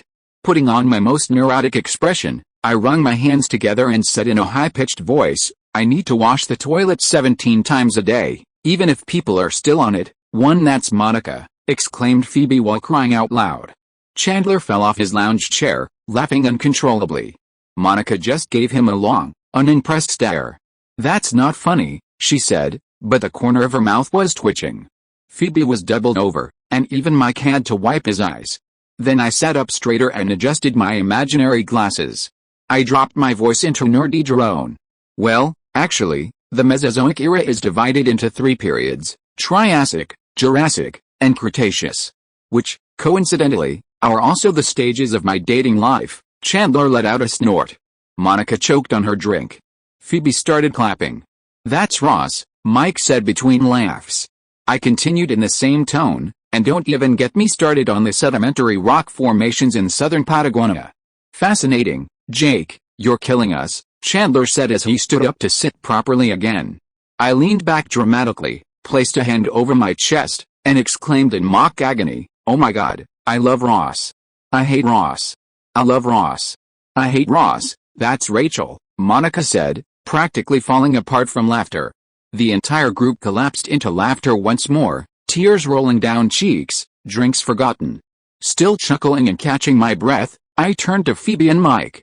Sorry, guys, I don't know you well enough to impersonate you, yet. Phoebe gave me a thumbs up between her giggles. Just wait, you will? Mike grinned. We'll give you material soon enough. Support link, https://www.p@patreon.com/c/mh Jr. Please give a review and Power Stone if you like the novel. Chapter 40, The Speech Disaster. Just then, Rachel and Charlie strolled into the pool area, each with a drink in hand. Rachel immediately stopped when she saw the group in various states of laughter, Chandler wiping tears, Phoebe still giggling uncontrollably, Monica leaning into Chandler to stay upright. Rachel blinked, setting her sunglasses on top of her head. Okay, what on earth is so funny? Charlie glanced over at me with an amused smile. That was you, wasn't it? Rachel gave me a suspicious look as well. Why would you say that? I asked innocently, flashing the most harmless smile I could manage. Rachel narrowed her eyes playfully. Because every time I see you smiling like that, something chaotic just happened. I second that, Charlie added, sipping his drink. You're like a 12-year-old Loki with better hair. For Monica, still laughing, nodded toward me. He did impressions. All of us. And they were alarmingly accurate. Rachel turned fully toward me, intrigued. Even me. I raised my hands defensively. You were the grand finale. I saved the best for last. Rachel gave a mock gasp. Was I dramatic? Chandler coughed into his hand. Oh yeah. Later that day, Joey, Chandler, Rachel, Charlie, and I were walking toward Ross's room. Joey knocked on the door and called out, "Hey guys." Ross responded as he opened the door, "The chocolates aren't here, damn it." Joey sighed. Inside, Dr. Wheeler said, "Ross just read me his speech. It's fantastic." "Oh, is it on the computer?" Chandler asked. "Because I'd love to give it a read. If you want to check your email, just ask," Ross replied. "What? May I?" Chandler asked innocently. Rachel looked around at the cloudy sky out the window. "What's with the rain, Geller? I mean, when I signed up for Dino Week, nobody said anything about it being monsoon season. The wet season is June to December," Dr. Wheeler noted helpfully. "Yet, it's not the time, Wheeler," Rachel said flatly. Suddenly, Chandler let out a panicked gasp. "Oh no. No, no. Dear God, no." "What, did someone outbid you for the teapot?" Joey asked. "Secret teapot," Joey muttered under his breath. "On your computer," Chandler stammered. "I don't know what happened. Everything's gone." "What do you mean?" Ross jumped up. "Must be a virus," Chandler said nervously. "I think it erased your hard drive." Ross turned pale. "What? Oh my God. What did you do?" "Someone I don't know sent me an email," Chandler started, "and I opened it." "Why? Why would you open it?" Ross demanded. "Well, it didn't say, 'This is a virus,'" Chandler defended himself. Ross stared at him. "What did it say, then?" Chandler swallowed. "Nude." He paused. Everyone looked to him. "Pictures of Anna Kournikova." 5. There was a beat of silence. Charlie raised his hand. "Okay," in Chandler's defense, "that happened to me once." Everyone turned to look at him, horrified. Charlie shrugged. "What? But I didn't erase someone's speech." I raised an eyebrow and leaned casually against the wall. "Well, at least Chandler has good taste." Now everyone turned to look at me. "What?" I said with a shrug. "Anna Kournikova is beautiful." Rachel rolled her eyes, shaking her head. "Men. Boys. You're all the same," Charlie smirked. "We aim to be consistent." Rachel crossed her arms and added, "You know, this happens all the time to my computer at work." "What do you do?" Ross asked hopefully. "I usually go," Rachel said casually, "play Tetris on somebody else's computer." Charlie glanced over at me again and asked, "Do you know how to resolve this?" "Not really," I said, shaking my head. "I don't know much about IT, or paleontology, for that matter." I paused, then added with a shrug, "What I do is pay someone $2,000 to write me a brand new speech." I thought for a second more, then continued, "But then again, they're already specialists. I guess that option's off the table." The next day, miraculously, the weather had turned beautiful. The sky was clear, the ocean a breathtaking shade of blue. Mom, Dad, and Grandma were already heading to the beach. "I'll wait for Uncle Charlie," I told them, watching as they disappeared down the path. I walked to his door and knocked. He and Rachel were already dressed in beachwear, looking surprisingly ready. "Hey Jake," Charlie greeted. Rachel smiled, tossing her beach bag over her shoulder. "We should stop by Monica's room on the way," Rachel said. She knocked on the adjoining door, entered and shouted, "Open your drapes. Open your drapes." "So glad we got adjoining rooms," Chandler muttered. "The sun is out," Monica called back. "Hey. Remember when I had corneas?" Chandler replied, shielding his eyes dramatically. "Go to the pool and reserve chairs," Monica instructed. "I will get the magazines and a lotion," Monica added, determined. "Ladies? Ross speeches in 45 minutes, Chandler reminded them. "No," Monica groaned. "Damn it," Rachel added. "Walls are pretty thin, guys," Ross said dryly from the other side of the wall. I leaned closer to Monica and whispered, "How the hell does he not know about you two?" She bit her lip to suppress a laugh, shooting me a quick glance. "We're very sneaky," Charlie jumped in quickly, trying to sound casual. "Oh well, we don't really know Ross that well, yeah," I added with a smirk.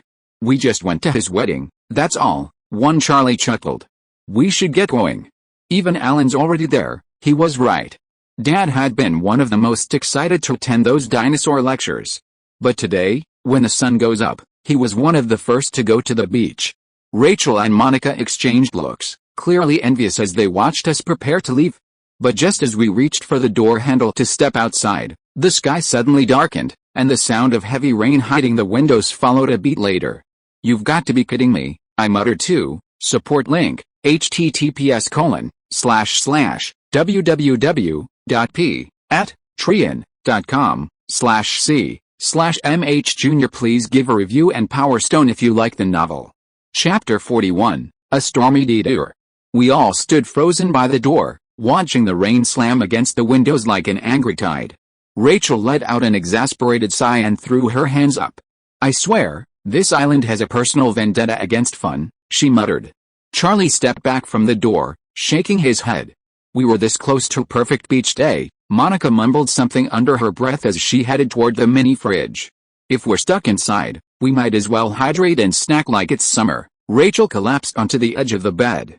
"I packed 6 bikinis for this trip." 6? "And so far, the only thing I've tanned is my patience." "You could show me," Charlie said with a smirk. "Hey, I'm still here," I chimed in, raising an eyebrow. Chandler raised his hand. "I brought 3 bottles of sunscreen and now I'm considering using them as coffee creamers, just to feel something." We all stood in silence for a moment, listening to the rain pound on the roof.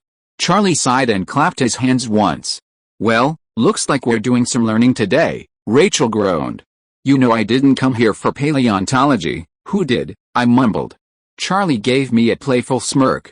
"Jake, you're starting to sound like me." "Careful," I replied. "You might start sounding like Dad." Charlie recoiled dramatically. "Take that back." Laughter filled the room as the rain continued to fall. "All right," Monica said, adjusting her hair in the mirror. "If we're going, we go in style. I'm not letting a little water ruin my outfit coordination." Rachel arched an eyebrow. "Oh no. We're seriously going to a dino convention now?" Charlie wrapped an arm around Rachel. "Hey, just think of it as Jurassic Park, but with more graphs." "Worst sales pitch ever," she said, rolling her eyes. Still, we gathered our things and headed toward the hotel's main hall, hoping to make it in time for Ross's presentation. As we stepped into the lobby, we were greeted by the sight of 3 very familiar figures dripping wet, looking like soggy cats. It was Mom, Dad, and Grandma, completely drenched from head to toe. Their clothes clung to their bodies, shoes squelching with every step. Grandma's hair was plastered to her face in dramatic, windswept curls. Charlie burst out laughing. "Okay, maybe this rain wasn't so bad after all." Judith shot him a glare while Alan tried to shake water off his sleeves. "We just wanted to take a short walk on the beach," he muttered. "Looks like the beach walked you," I said with a grin. Even Evelyn, usually poised and sharp-tongued, looked like she'd just survived a tropical car wash. She gave me a slow blink and said, "Not a word." "Too late," I whispered to Charlie, who was still chuckling. With that, we pushed forward toward the hall. Inside the conference room, the crowd was already settling into rows of cushioned seats. A small stage had been set up in front, with Ross standing near the podium, nervously tapping his notes. As we took our seats, Ross adjusted the microphone and cleared his throat. "Good afternoon, everyone. Thank you for being here. Today, I'm thrilled to share with you my latest paper, Dino Dating, the Social Behavior of Late Jurassic Herbivores." There were polite chuckles around the room, mostly from the academic crowd. Our group, however, remained awkwardly silent. Chandler leaned over and whispered, "I thought Dino Dating was a new magazine." Joey stifled a laugh. "Date on a Triceratops?" Rachel gave them both a look. "SHH. He's trying," Ross, undeterred, continued. "Now, when we examine the fossil records, we can see distinct patterns in mating behaviors. For instance, did you know that the Stegosaurus likely used tail posturing?" I leaned over to Charlie and murmured, "Are we really doing this?" Charlie whispered back, "I've had root canals more entertaining than this." Still, we sat through it, out of politeness, mostly. Every few minutes, Ross would make a pun, and the paleontologists would laugh. The rest of us just exchanged looks of mutual pain. Finally, factor in the profusion of new species recently discovered. Giganotosaurus. Argentinosaurus. Ross paused dramatically, then added, "Not to mention Coltsaurus." A wave of laughter echoed through the room. Chandler laughed too. "And that's just the herbivores," Ross continued. "I'm not even going to discuss the carnivores. Their heads are already too big." Which is ironic, considering their stunted cerebral development. More laughter. Enthusiastic even. Our group stayed silent. Really, I muttered under my breath, looking around at the sea of delighted nerds. After the presentation ended and the crowd dispersed, Monica, Mike, Phoebe, and Chandler decided to go check out the hotel's game room for some ping pong. Charlie, Rachel, and I lingered behind, chatting as we wandered through the lobby. That's when we spotted Joey, standing near the snack bar, all alone, staring thoughtfully at a vending machine like it held the answer to the universe. Charlie nudged me. Looks like Joey's having a deep philosophical moment with a bag of chips. Rachel tilted her head. That or he's deciding between chips and a Snickers. Either way, I said, we should probably go say hi. As we walked up to him, Joey didn't even turn around. He was uncharacteristically still, hands in his pockets, gaze fixed ahead. Hey, Joey, Rachel said gently. You okay? He turned slowly, his eyes a little glossy. Charlie broke up with me. There was a beat of silence. Rachel blinked. Wait, what? Joey nodded solemnly. Yeah, Charlie. She said it wasn't working. Charlie raised an eyebrow. Wait, she actually said that? Joey sighed. More or less. She said we were in different chapters of our lives. I thought that was a metaphor for a sexy librarian thing. Turns out, not. Support link, https://www.p@patreon.com/c/mh junior. Please give a review and Power Stone if you like the novel. If you're listening to this novel on a channel other than Fanfic World, it means they downloaded and uploaded it without effort. We cordially invite you to visit our channel, Mundo Fanfic Novelis. There you'll find the original version of this story and you can explore many other novels of various genres. We're waiting for you to immerse yourself in a world of incredible novels. Chapter 42, Broken Hearts. There was a long pause after Joey's words. Even Uncle Charlie, who usually had something witty to say, stayed quiet for a moment. Rachel reached out and patted Joey on the arm. I'm sorry, Joey. That sucks. Joey let out a slow sigh. The worst part? She's with Ross now. Rachel's eyes widened. Wait, what? Yeah, Joey said, bitterness creeping into his voice. I guess they got close again. Some kind of academic bond. I don't know. But I walked in on them arguing yesterday, and it was definitely something. Rachel's jaw tightened. That bitch. We all went quiet for a second, surprised at the sudden venom in her voice. Sorry, Rachel added, taking a sip of her drink. But come on, Ross? Seriously? She dumps Joey and goes for Ross, too. I just raised my eyebrows but said nothing. Charlie raised a brow, clearly amused. Can't say I didn't see that one coming. You put enough nerds in one convention and sparks are bound to fly, over spreadsheets and fossilized teeth. Seeing that his joke didn't lighten the mood as he hoped, he added quickly, okay guys, let's drink. Still the solution to all problems. 3. Later that afternoon, we all gathered in the hotel cafe for tea and pastries. The mood was casual, but a subtle tension still lingered in the air.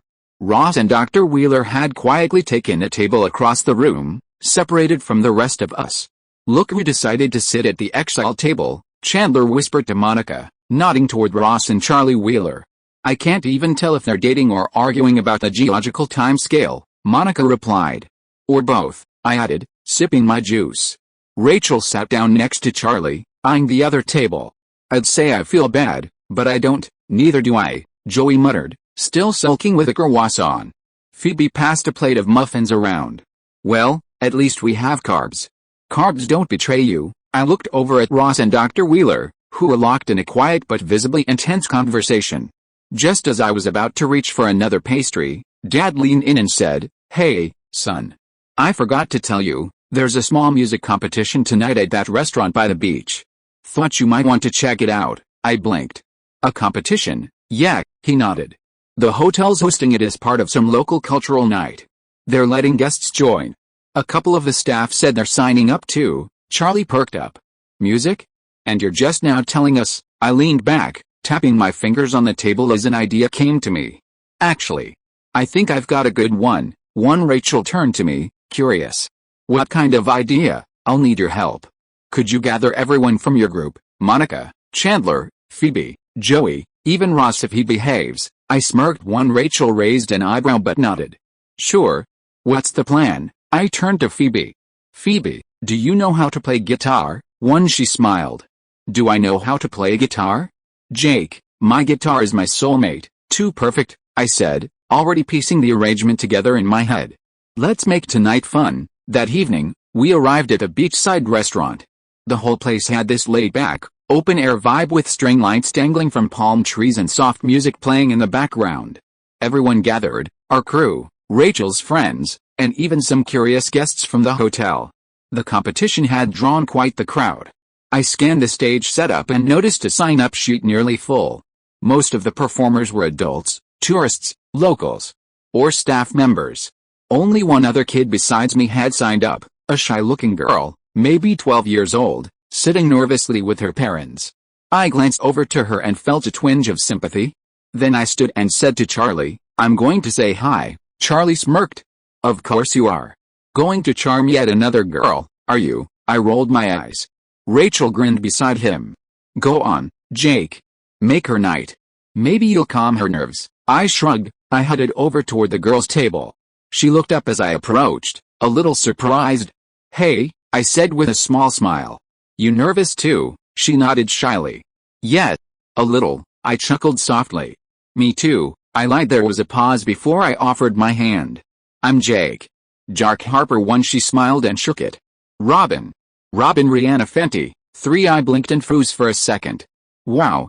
That's a cool name, I managed, trying not to sound mechanical. Wait. Rihanna? That Rihanna. Four, I quickly pulled myself together. Don't worry, you're going to do great. I looked at her again, so normalish, so unassuming, and couldn't help but think, yeah, future international superstar. Wild.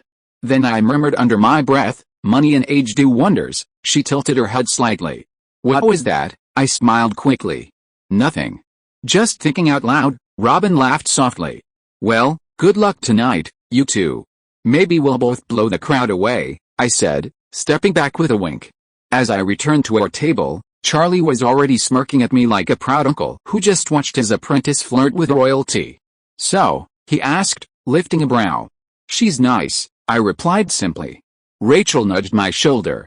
She's also adorable. You two would make a power duo. 9, Charlie laughed. He's building his fanbase early. That kid's a walking jukebox with charisma. Support link, https://www.p@patreon.com/c/mh Jr. Please give a review and Power Stone if you like the novel. Chapter 43, Music Under the Stars. The crowd grew as the sun dipped below the horizon, casting golden light across the waves. Tiki torches flickered to life, and the beachside restaurant buzzed with chatter and anticipation. A local mic stepped up to the mic and welcomed everyone with a bright smile. Ladies and gentlemen, welcome to our Music Under the Stars competition. We've got an exciting lineup tonight, so sit back, relax, and enjoy the talent. The first few performers were adults, most strummed guitars, some sang covers, others played instruments. A couple of acts were actually pretty impressive. A steel drum trio got the audience clapping, and an older man singing Bob Marley had the whole restaurant humming along. Then came the girl I'd met earlier, Rihanna. She stepped up onto the stage, a bit nervous but clearly holding it together. The crowd quieted. She strummed the first chords on her guitar and began singing, a soft, clear voice that stunned everyone into silence. It wasn't showy or loud, but it had this kind of soulful honesty that made people lean in. A few lines in, and you could hear murmurs, "She's amazing." When she finished, the applause was loud and enthusiastic. I clapped hard, too. Charlie leaned toward me. "You're gonna have to bring your A game now, kid," I grinned. Was already planning on it. The mic stepped back up. Next up, Jake Harper. Phoebe gave me a wink as she picked up her guitar and followed me toward the stage. I climbed a couple of steps and adjusted the mic. The lights warmed my face, and the sound of the ocean filled the silent pause. "Hey everyone," I began, "this song is about normal life." That got a few laughs from the crowd. And friends, I added with a smile. Phoebe flashed a thumbs up and got into position. Behind her, a hotel drummer I'd spoken to earlier was ready, and I'd told him to just follow along and keep a steady rhythm. The stage was set. Now it was time to play "I'll Be There For You," the Rembrandts. 3. So no one told you life was gonna be this way. Your job's a joke, you're broke, Your love life's DOA. It's like you're always stuck in second gear, and it hasn't been your day, your week, your month, or even your year. But, wow, that's so nice, said Monica.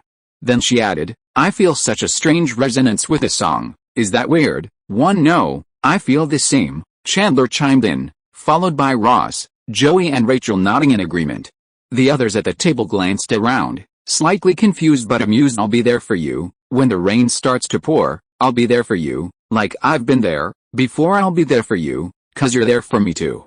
You're still in bed at 10 and work began at 8. You've burned your breakfast so far, things are going great. Rachel, Chandler, Monica, Ross, and Joey stood up and began singing along, the I'll be there for you part, their voices blending with mine.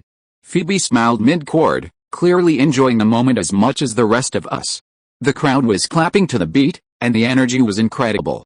As we reached the final chorus, I gave a small gesture with my head toward the stage, and the 5 of them understood instantly. They made their way up as the audience cheered louder, recognizing what was happening. Now all 6 of them, Rachel, Ross, Monica, Chandler, Joey, and Phoebe, were on stage, standing behind me as I sang the last verse. It felt surreal. I'll be there for you, I'll be there for you, I'll be there for you. 'Cause you're there for me too. The crowd went wild.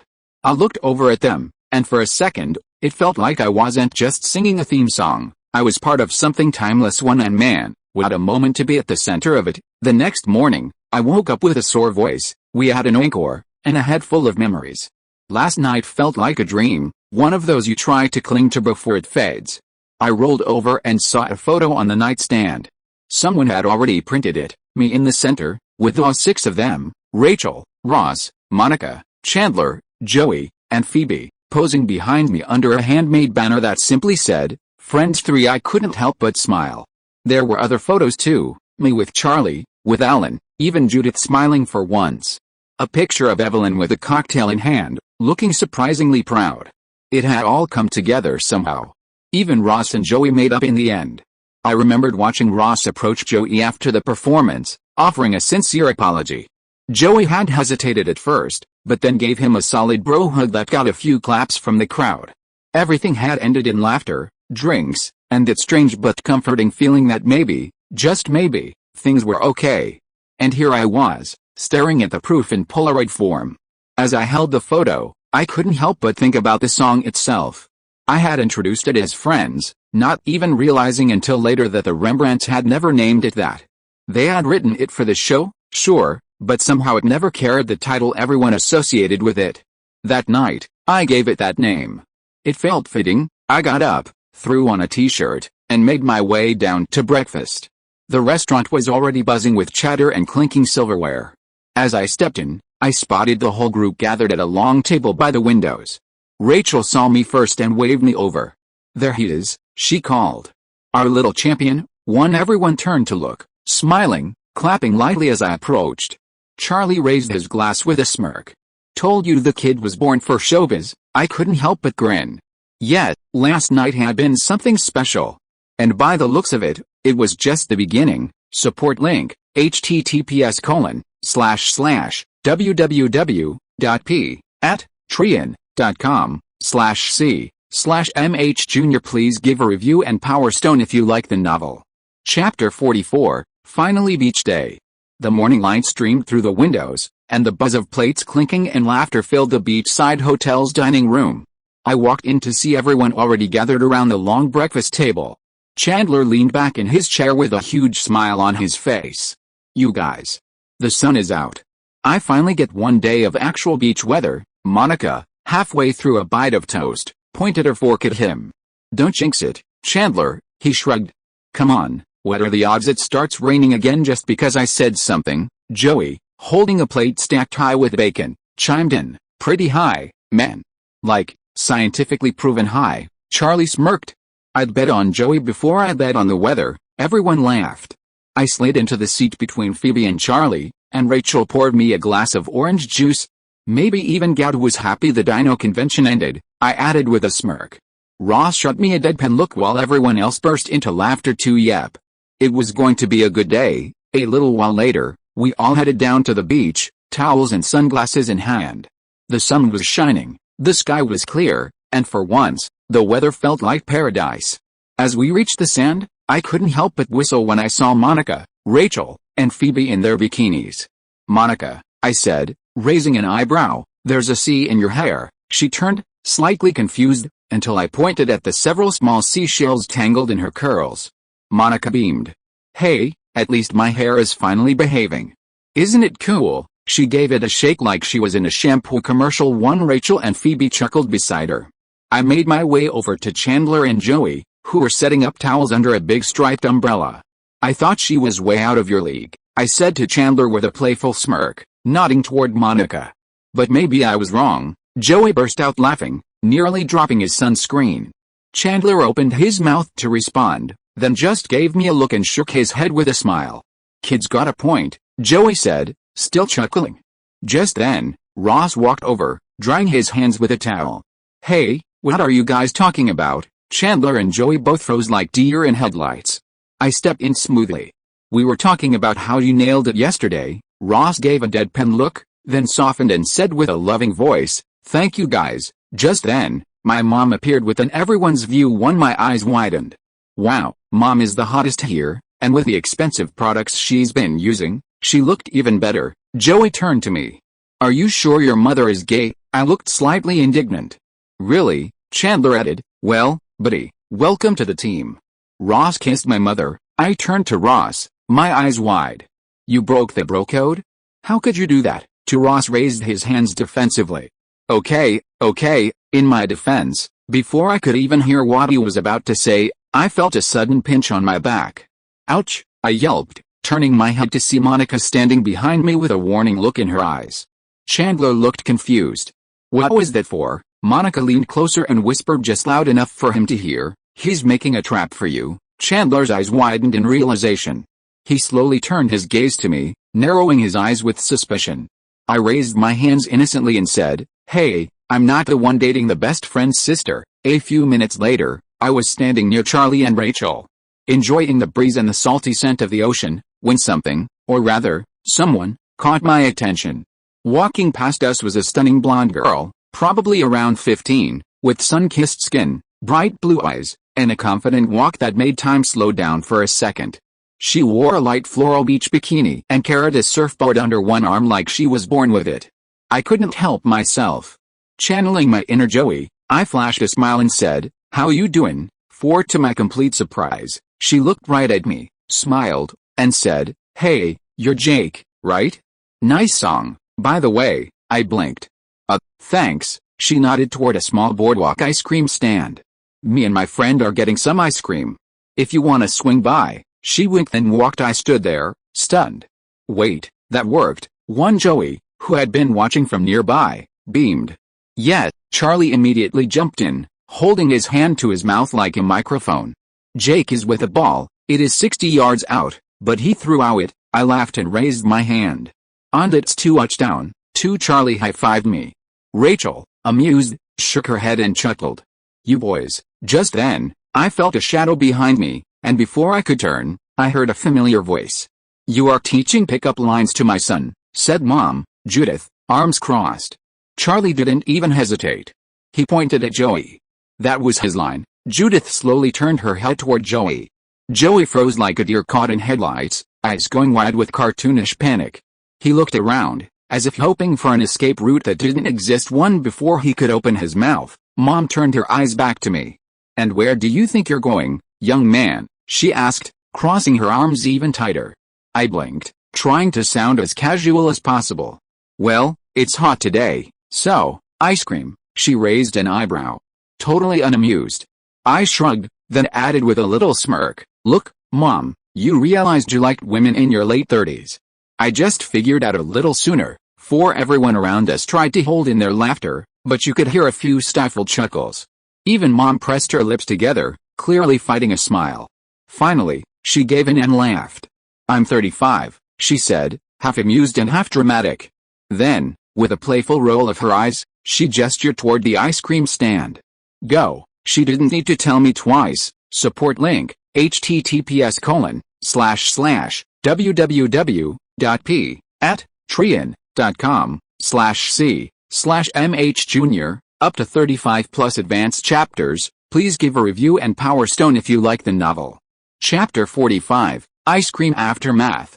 A few hours had passed since my little ice cream adventure. The sun had started to dip lower in the sky, casting a warm golden hue across the beach. I made my way back toward the group, still smiling to myself. As I approached, I saw Uncle Charlie leaning casually on a beach chair, sunglasses on, drink in hand. "Hey buddy," he called out with a smirk, "you've got lipstick all over your face." I shook my head and said, "That doesn't work on me." Then I smirked. Besides, she was using strawberry-flavored gloss. Everyone burst out laughing. Rachel pointed at me, grinning. "You're like a mix of Charlie and Joey, but with way more intelligence." "Hey," Joey said, clearly offended, crossing his arms. Charlie raised his drink. "I'll take that as a compliment." Rachel turned to me again and smiled warmly. "Seriously though, Jake, I didn't say it earlier, but you've got style. I like the way you wear your clothes. Effortless but sharp." I blinked, caught off guard for a second, then smiled. "Thank you." "Oh yeah, you said you work for Ralph Lauren." Charlie leaned forward slightly and grinned. "What he's not telling you, Rachel, is that he hired a professional stylist to revamp his wardrobe. Full consultation, color palette, the whole thing." Rachel laughed and shook her head. "Oh, you rich boys." Charlie just smiled. What he didn't say was how we made the money. Months ago, I made it very clear, no one, not Charlie, not Mom, not Grandma, and definitely not Dad, was to mention anything about my bets or investments to anyone. It wasn't just about keeping a low profile. Too many people knowing could affect odds, stock prices, even start rumors. That kind of exposure? Dangerous. Anyone who broke the rule immediately kicked out of the betting pool and investment funds. No exceptions. And Charlie, for all his jokes, respected the rule. He'd seen the numbers. He knew better. The group settled into that easy rhythm again, jokes, laughter, and the sound of the waves rolling in the background. The golden light of the sunset made everything feel like a dream. Phoebe sat cross-legged in the sand, braiding tiny seashells into a string. Monica brought out more snacks from the color like a beachside mom, and Ross was flipping through a book no one asked about. Joey, for some reason, had decided to start digging a giant hole in the sand. He was already knee-deep, tossing shovelfuls over his shoulder with determination. Eventually, the sky turned a soft pink, and it was time to pack up. Everyone gathered their things, shaking sand off towels and folding up umbrellas. Hugs went around. Rachel gave me a quick squeeze and a smile. Charlie nudged her gently and said, "If you ever want to see Malibu the right way, give me a call." Rachel raised a brow and smirked. "I'll think about it." Phoebe hugged everyone twice and handed me a seashell for emotional protection. One Chandler awkwardly tried to avoid sand getting into his shoes and muttered, "I'm too sarcastic for goodbyes." Joey patted me on the back like we had gone through war together. "You've leveled up, little man." Monica gave me a warm hug and whispered, "Thanks for keeping the secret." Even Ross, ever the dinosaur dad, gave me a smile and said, "Good job out there," whatever that meant. And when the van pulled up to take us to the airport, we all stood there for a moment, watching the sunset behind us. It had been more than just a vacation. It was a memory. One I knew I'd carry with me for a long time. A few hours later, we were on the plane, heading back home. I had the window seat, and Charlie was sitting beside me, sipping a Bloody Mary. He stretched back in his seat and looked over at me with a smirk. "Nice vacation," I chuckled. "Nice? That's the understatement of the year." I glanced around to make sure no one was paying attention, then leaned in toward Charlie. "You got laid with Lorelai and Rachel," I said quietly. Charlie raised an eyebrow, his smirk growing wider. "I've lived with you for more than 6 months," I added. "And I know those two are way above your average girl." Charlie chuckled and nudged me with his elbow. Yeah, but you can't complain either. You kissed Rory and that blonde girl, remember?" "Yeah," I said, and we bumped fists, grinning like a couple of idiots. I glanced out at the clouds, my thoughts drifting again. Charlie had dozed off, mouth slightly open, a soft snore escaping. And I thought to myself, I don't know about Lorelai, but Rachel Green, she's a good one. Yes, she has her flaws. And yet, that weird on and off thing with Ross is kind of a mess. But still, I admire her. Coming from a messed up family, she walked away from a rich, pampered life, and her own wedding, to start over from scratch. She spent years working as a waitress, barely getting by, and slowly fought her way up in her career. That's strength. That's courage. Oh well, I'm a hypocrite too, I thought, smiling to myself. Maybe I focus a little too much on her good side because she's also incredibly beautiful. 3. Support link, https://www.p@patreon.com/c/mh up to 35 plus advanced chapters. Please give a review and Power Stone if you like the novel. Chapter 46, Return to Malibu. The familiar scent of salt and sun hit me the second we stepped off the plane and into the Malibu air. It wasn't just the location, it was the feeling. That mix of ease and indulgence that only this place seemed to offer. Charlie slid his sunglasses on and stretched like he had just returned from a spa, not a chaotic vacation filled with beach drama and unexpected hookups. Instead of his usual convertible, a black SUV was parked by the curb. Alan stood next to it, arms crossed, looking mildly irritated. I rented something roomy, Alan said as we approached. Figured it'd be more comfortable for everyone, we come back with way more baggage, after all. Then he sighed and looked at the SUV with mild disappointment. It was supposed to be a luxury van, but they gave me this instead. Said it was an upgrade, Charlie snorted. Yet, nothing says luxury like last-minute substitute. We all piled into the SUV, smaller than the one that we started the trip. Alan was driving, Charlie riding shotgun, and the rest of us squeezed in the back. Mom claimed the window seat with a calm grace, while Grandma made a point of loudly adjusting the air conditioning and critiquing the car's interior. I sat between them, trying not to laugh at Evelyn, muttering, "This is what they call an upgrade?" In my day, upgrades came with leather and legroom. A few minutes into the drive, I looked up at the two of them and said, "I need to say, the vacation went unexpectedly well, besides the rain." Charlie turned halfway in his seat and gave me a look. That's the understatement of the year. A few days later, life had settled into a relaxed rhythm again. I spent the mornings reading, afternoons by the beach, and nights flipping through good movies. Alan, surprisingly, was doing the same, relaxing. For once, he seemed less stressed, actually enjoying the time off. No patient calls, no lectures about responsibility. Just silence, books, and iced tea. Until the house phone rang. He was on the deck, reclined under a striped umbrella with a thick paperback in hand when the ringtone broke the peace. He sighed, got up to answer it, and instantly sat up a little straighter as he recognized the voice on the other end. "Hi, Mom," he answered, voice tight. From across the room, Charlie and I exchanged a look. Grandma Evelyn was calling. And that never meant anything quiet or boring was about to happen. Alan covered the receiver with his hand and looked at us with wide eyes. "Mom said she's been seeing a man, and she thinks you might be the one." Charlie, already holding a beer, raised it in mock celebration. "Fifth time's the charm." 4, came a voice from the phone.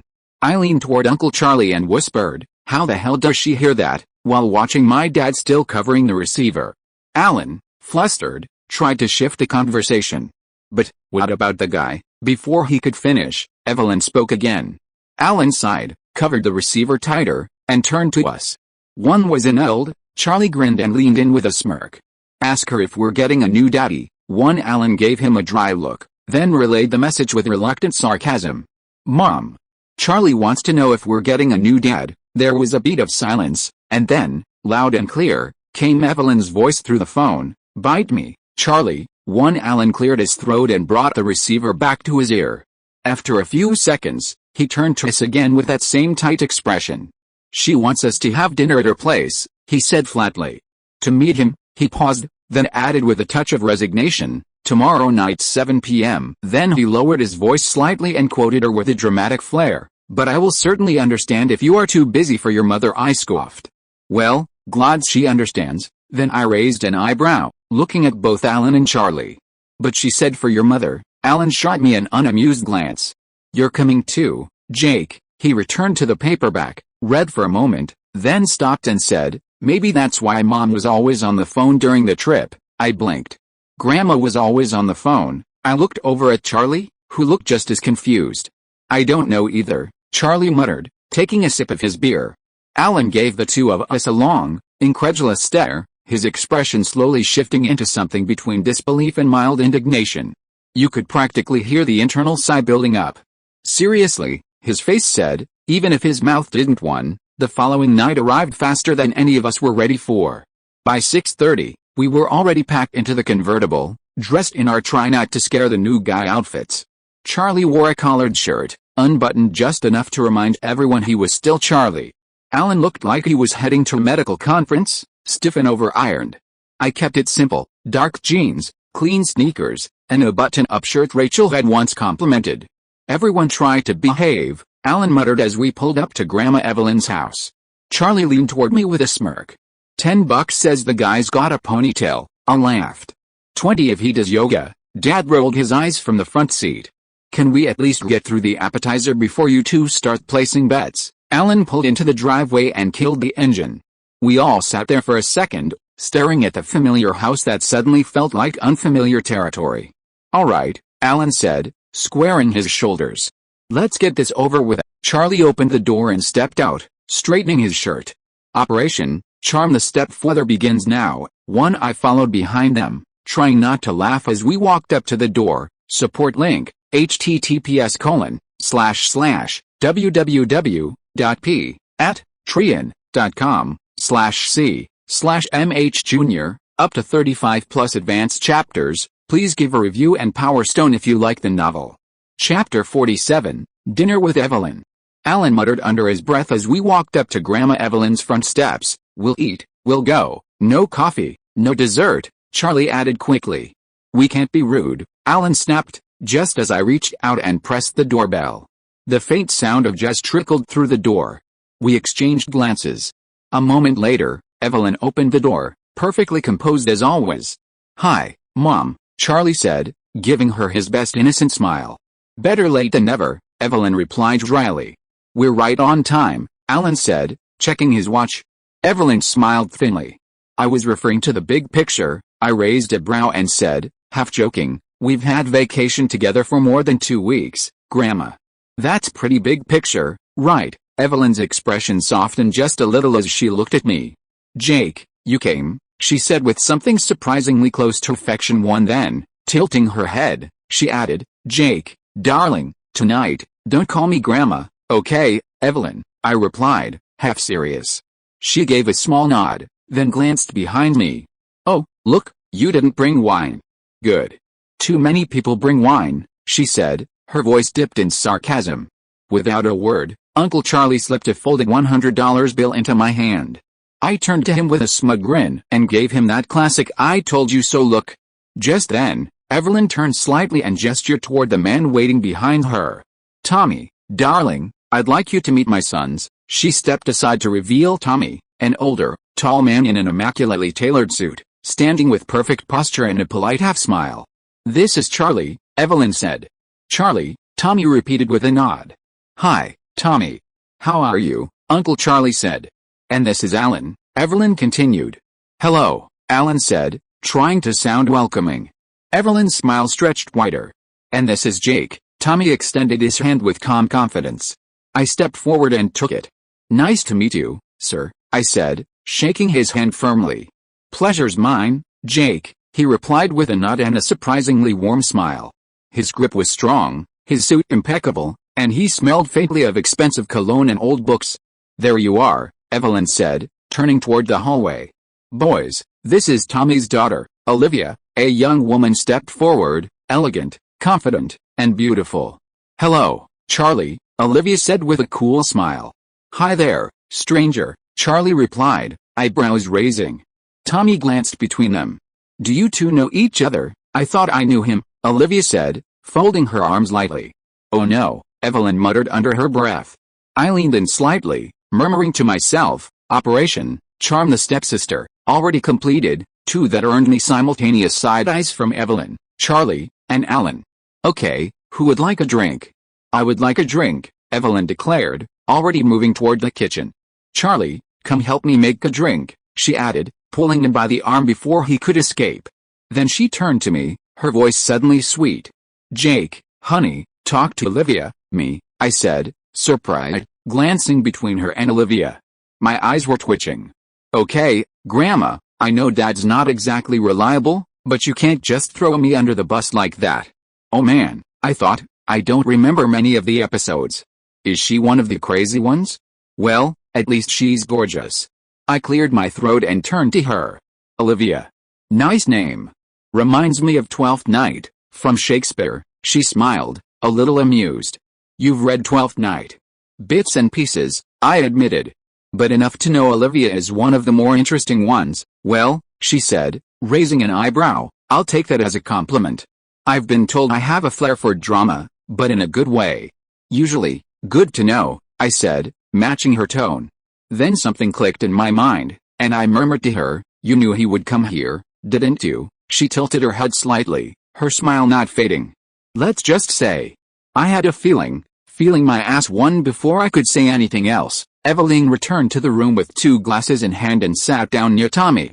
They both looked unusually cheerful. We took one of those little cruises to Alaska, Evelyn began, swirling her drink delicately. Glaciers and whales, I didn't quite see the point of it all. Tommy chuckled beside her, clearly amused. Olivia walked to Charlie, but during the evening, Evelyn continued, there was this karaoke competition. She paused for effect, lifting her chin slightly. And as you know, I'm no stranger to the stage. Meanwhile, across the room, things were heating up in an entirely different way. You said I was very special to you, Olivia said, arms crossed, facing Uncle Charlie. You were, Charlie replied, casual as ever. Yes, me and 3 other women, she snapped. I said you were special, not unique. He tried to explain. 5 drop dead, you bastard, Olivia hissed. Excuse me, Charlie raised his hands defensively. In my defense, and that's when Olivia, without hesitation, threw her drink straight into Charlie's face. The room fell silent. Even Evelyn stopped mid-sip. Everyone turned their eyes to Charlie, who stood dripping and blinking. He lifted a hand, trying to recover some shred of dignity. In my defense, he started again, then dropped his hand with a sigh. Oh, screw it. Support link, https://www.p@trian.com/c/mhjr, up to 35+ advanced chapters. Please give a review and Power Stone if you like the novel. Chapter 48, The Lesson Ride. Alan was driving, Charlie sitting in the front passenger seat, and I was in the middle of the back seat, watching the road roll by. So, what did we learn today? Alan asked, using his best professor voice while keeping his eyes on the road. That we need to bring wine, I offered. No, that grandma trusts me more than that. Even if the woman was, like, 31. No, Alan repeated, now sounding personally offended. I would too, Charlie muttered under his breath. Alan turned and shot him a glare. That grandma thinks she seems younger if a 12-year-old says she's the mother, despite having 2 adults pushing 40 standing next to her, I continued. I'm 36, Jake, Alan said, completely indignant. Charlie raised an eyebrow and turned slowly toward him. How are you 36 if I'm 35? Dad and I gave Charlie identical deadpan looks. Anyway, about the lesson, Alan tried again. Oh, now I get it. If you like someone, make sure Uncle Charlie didn't already paint their canvas before introducing them to the family. No, wait, that's not wrong, Alan admitted reluctantly. Charlie just gave me a glare. But no, Alan said, straightening up. What we learned, Jake, is that we need to treat others well, so they don't bite you back, but Uncle Charlie treated her well. Didn't you hear? He treated 4 people well. The problem was exclusivity. 2, they both gave me synchronized stares. Oh. Now I get another one, Uncle Charlie screws up, but other people get the bite. Charlie gave me another long glare, this one quieter but just as sharp. After a moment of silence, Alan unexpectedly smiled. What are you smiling about? Charlie asked, narrowing his eyes. Just enjoying that, for once, I'm not the one at the center of Jake's sharp tongue, Alan replied. Charlie just sighed and stared out the window. Don't worry, I said. There's still plenty of ride left. The next morning Charlie walked into the kitchen wearing his Musicians League uniform, cap slightly crooked, and a scowl already on his face. Stupid Musicians League, he said. Alan was already at the counter with coffee.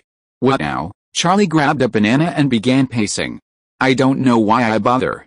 Get this, tie score, we're down to our last out. I sat at the table, curious. Okay, our best hitter, Billy Kresge, is up, Charlie continued.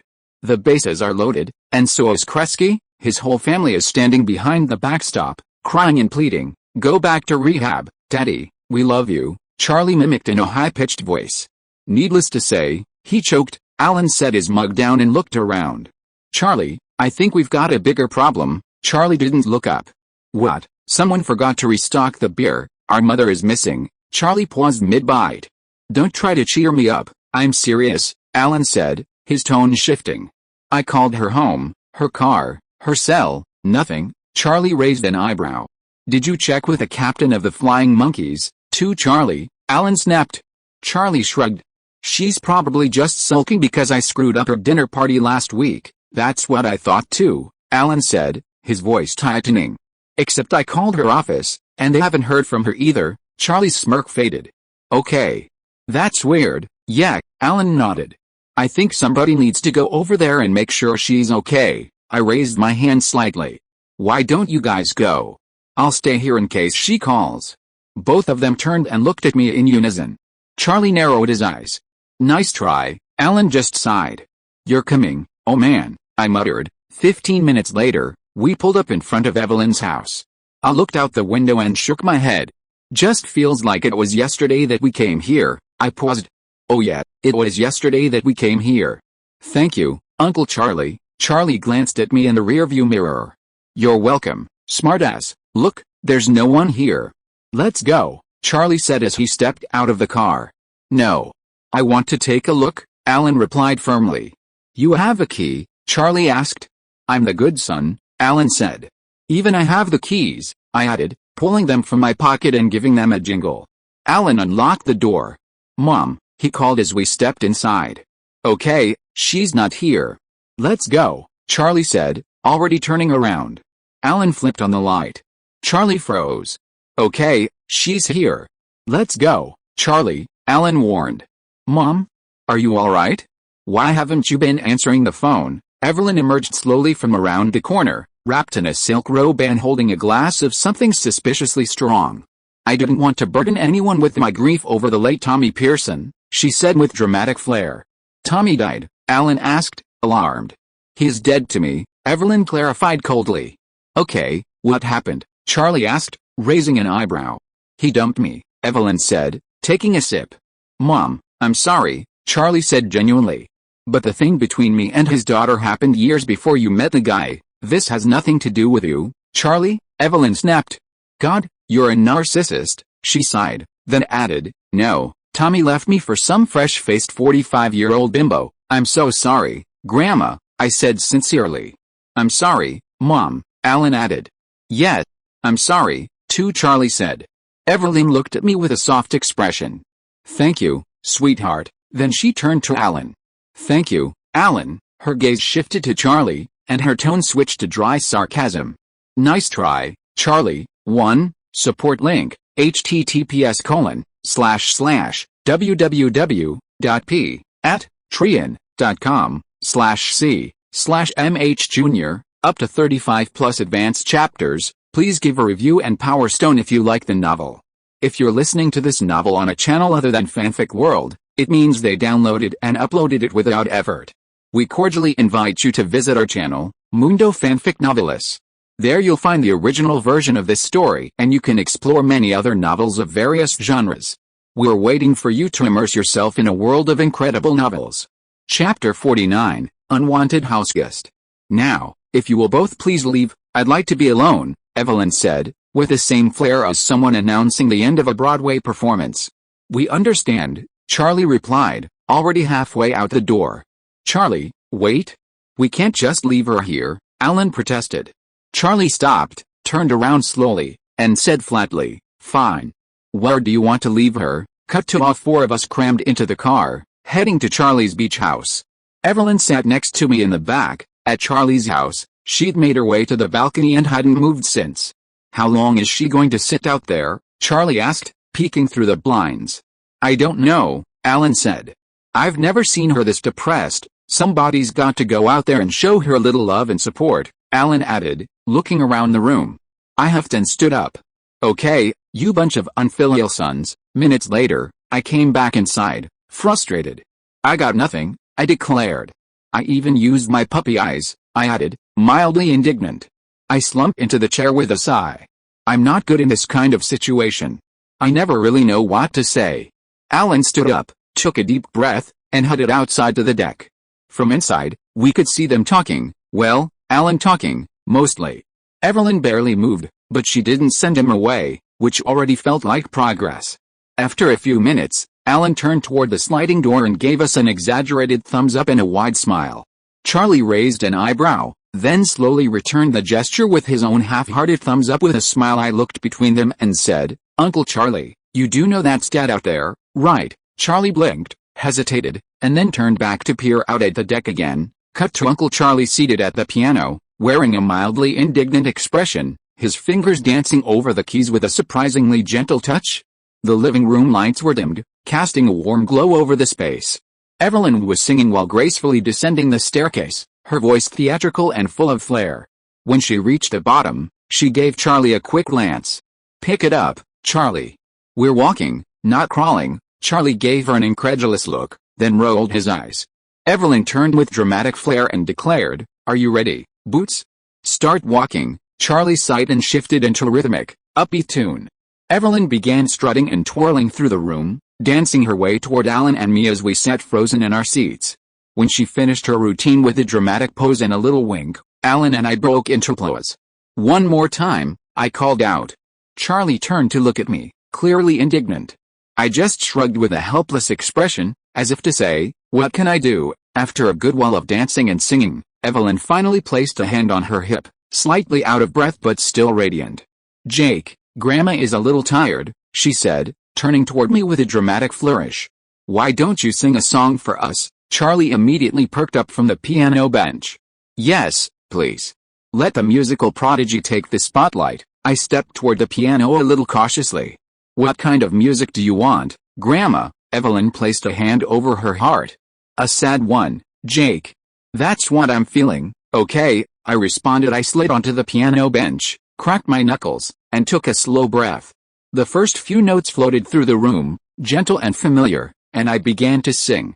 "Let her go, passenger." 2. "Well, you only need the light when it's burning low, only miss the sun when it starts to snow, only know you love her when you let her go, only know you've been high when you're feeling low, only hate the road when you're missing home, only know you love her when you let her go and you let her go." I began to play a little faster, staring at the bottom of your glass, hoping one day you'll make a dream last. But dreams come slow, and they go so fast. You see her when you close your eyes. Maybe one day you'll understand why everything you touch surely dies. But you only need the light when it's burning low, only miss the sun when it starts to snow, only know you love her when you let her go, only know you've been high when you're feeling low, only hate the road when you're missing home, only know you love her when you let her go. Staring at the ceiling in the dark, same old empty feeling in your heart, cause love comes slow and it goes so fast. Well, you see her when you fall asleep, but never to touch and never to keep, cause you loved her too much and you dive too deep. As the last note faded into the room, I slowly lifted my fingers from the keys.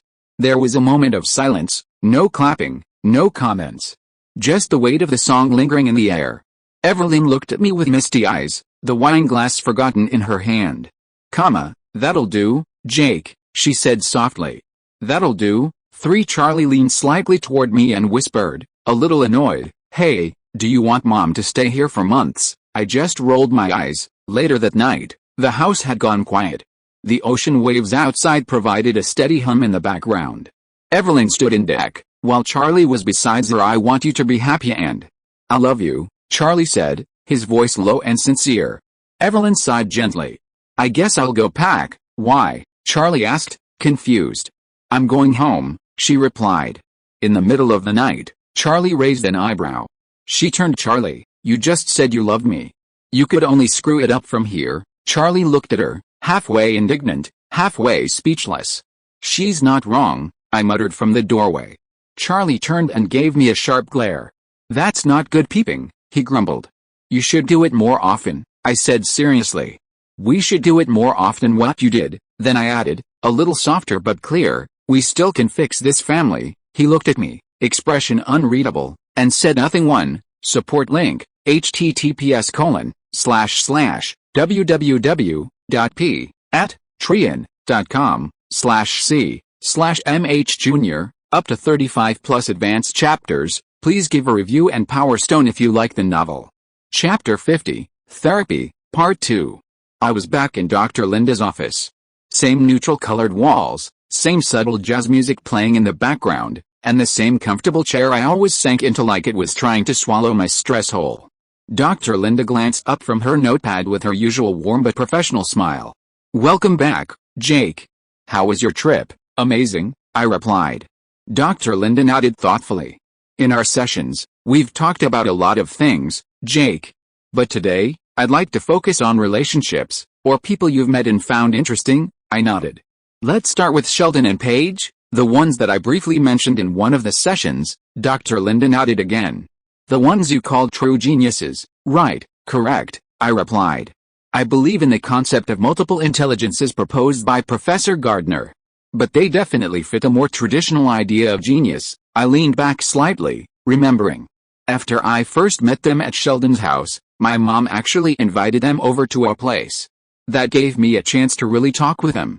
Sheldon's family moved from Texas to here so he could study at Caltech. Paige, on the other hand, went to Harvard and has been living in Cambridge. "I think it's been about a month now," Dr. Linda nodded. "What do you think of them?" I said, thinking aloud. "Sheldon feels like the kind of character where you max out intelligence but don't have enough points left for common sense or social skills." I paused, then added, "Paige seems even more intelligent than Sheldon and yet somehow has way better social skills too." Dr. Linda tilted her head slightly and smiled. "I sense a but I would bet that Sheldon is the one who'll make it big, at least academically," I said.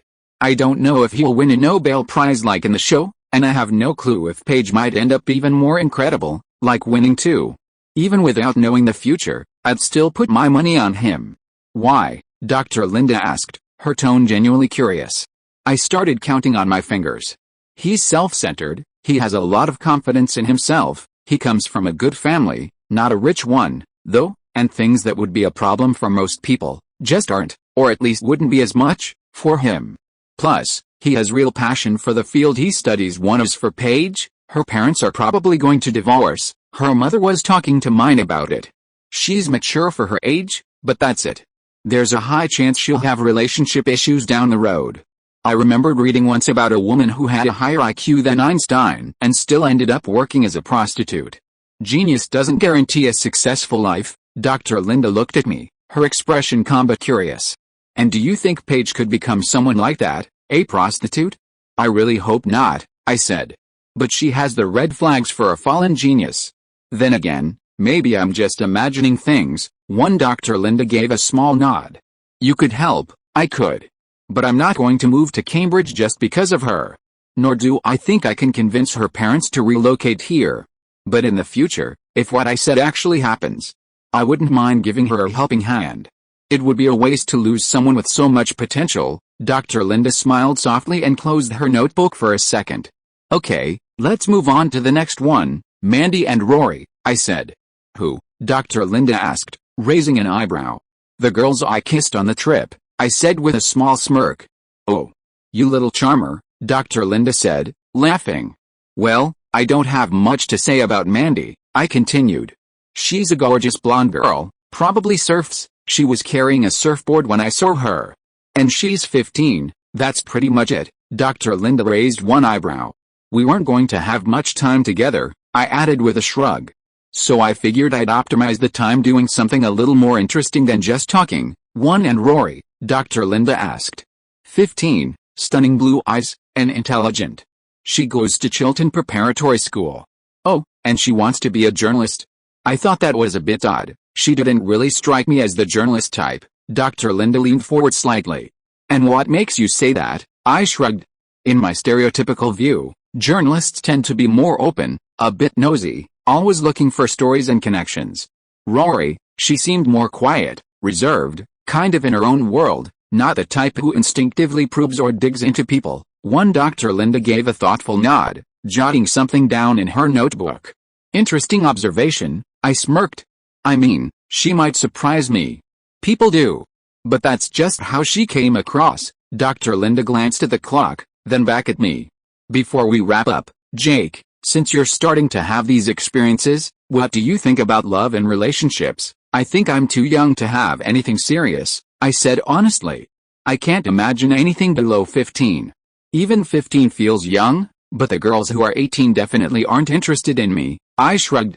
"And I don't plan to get involved in anything sexual anytime soon.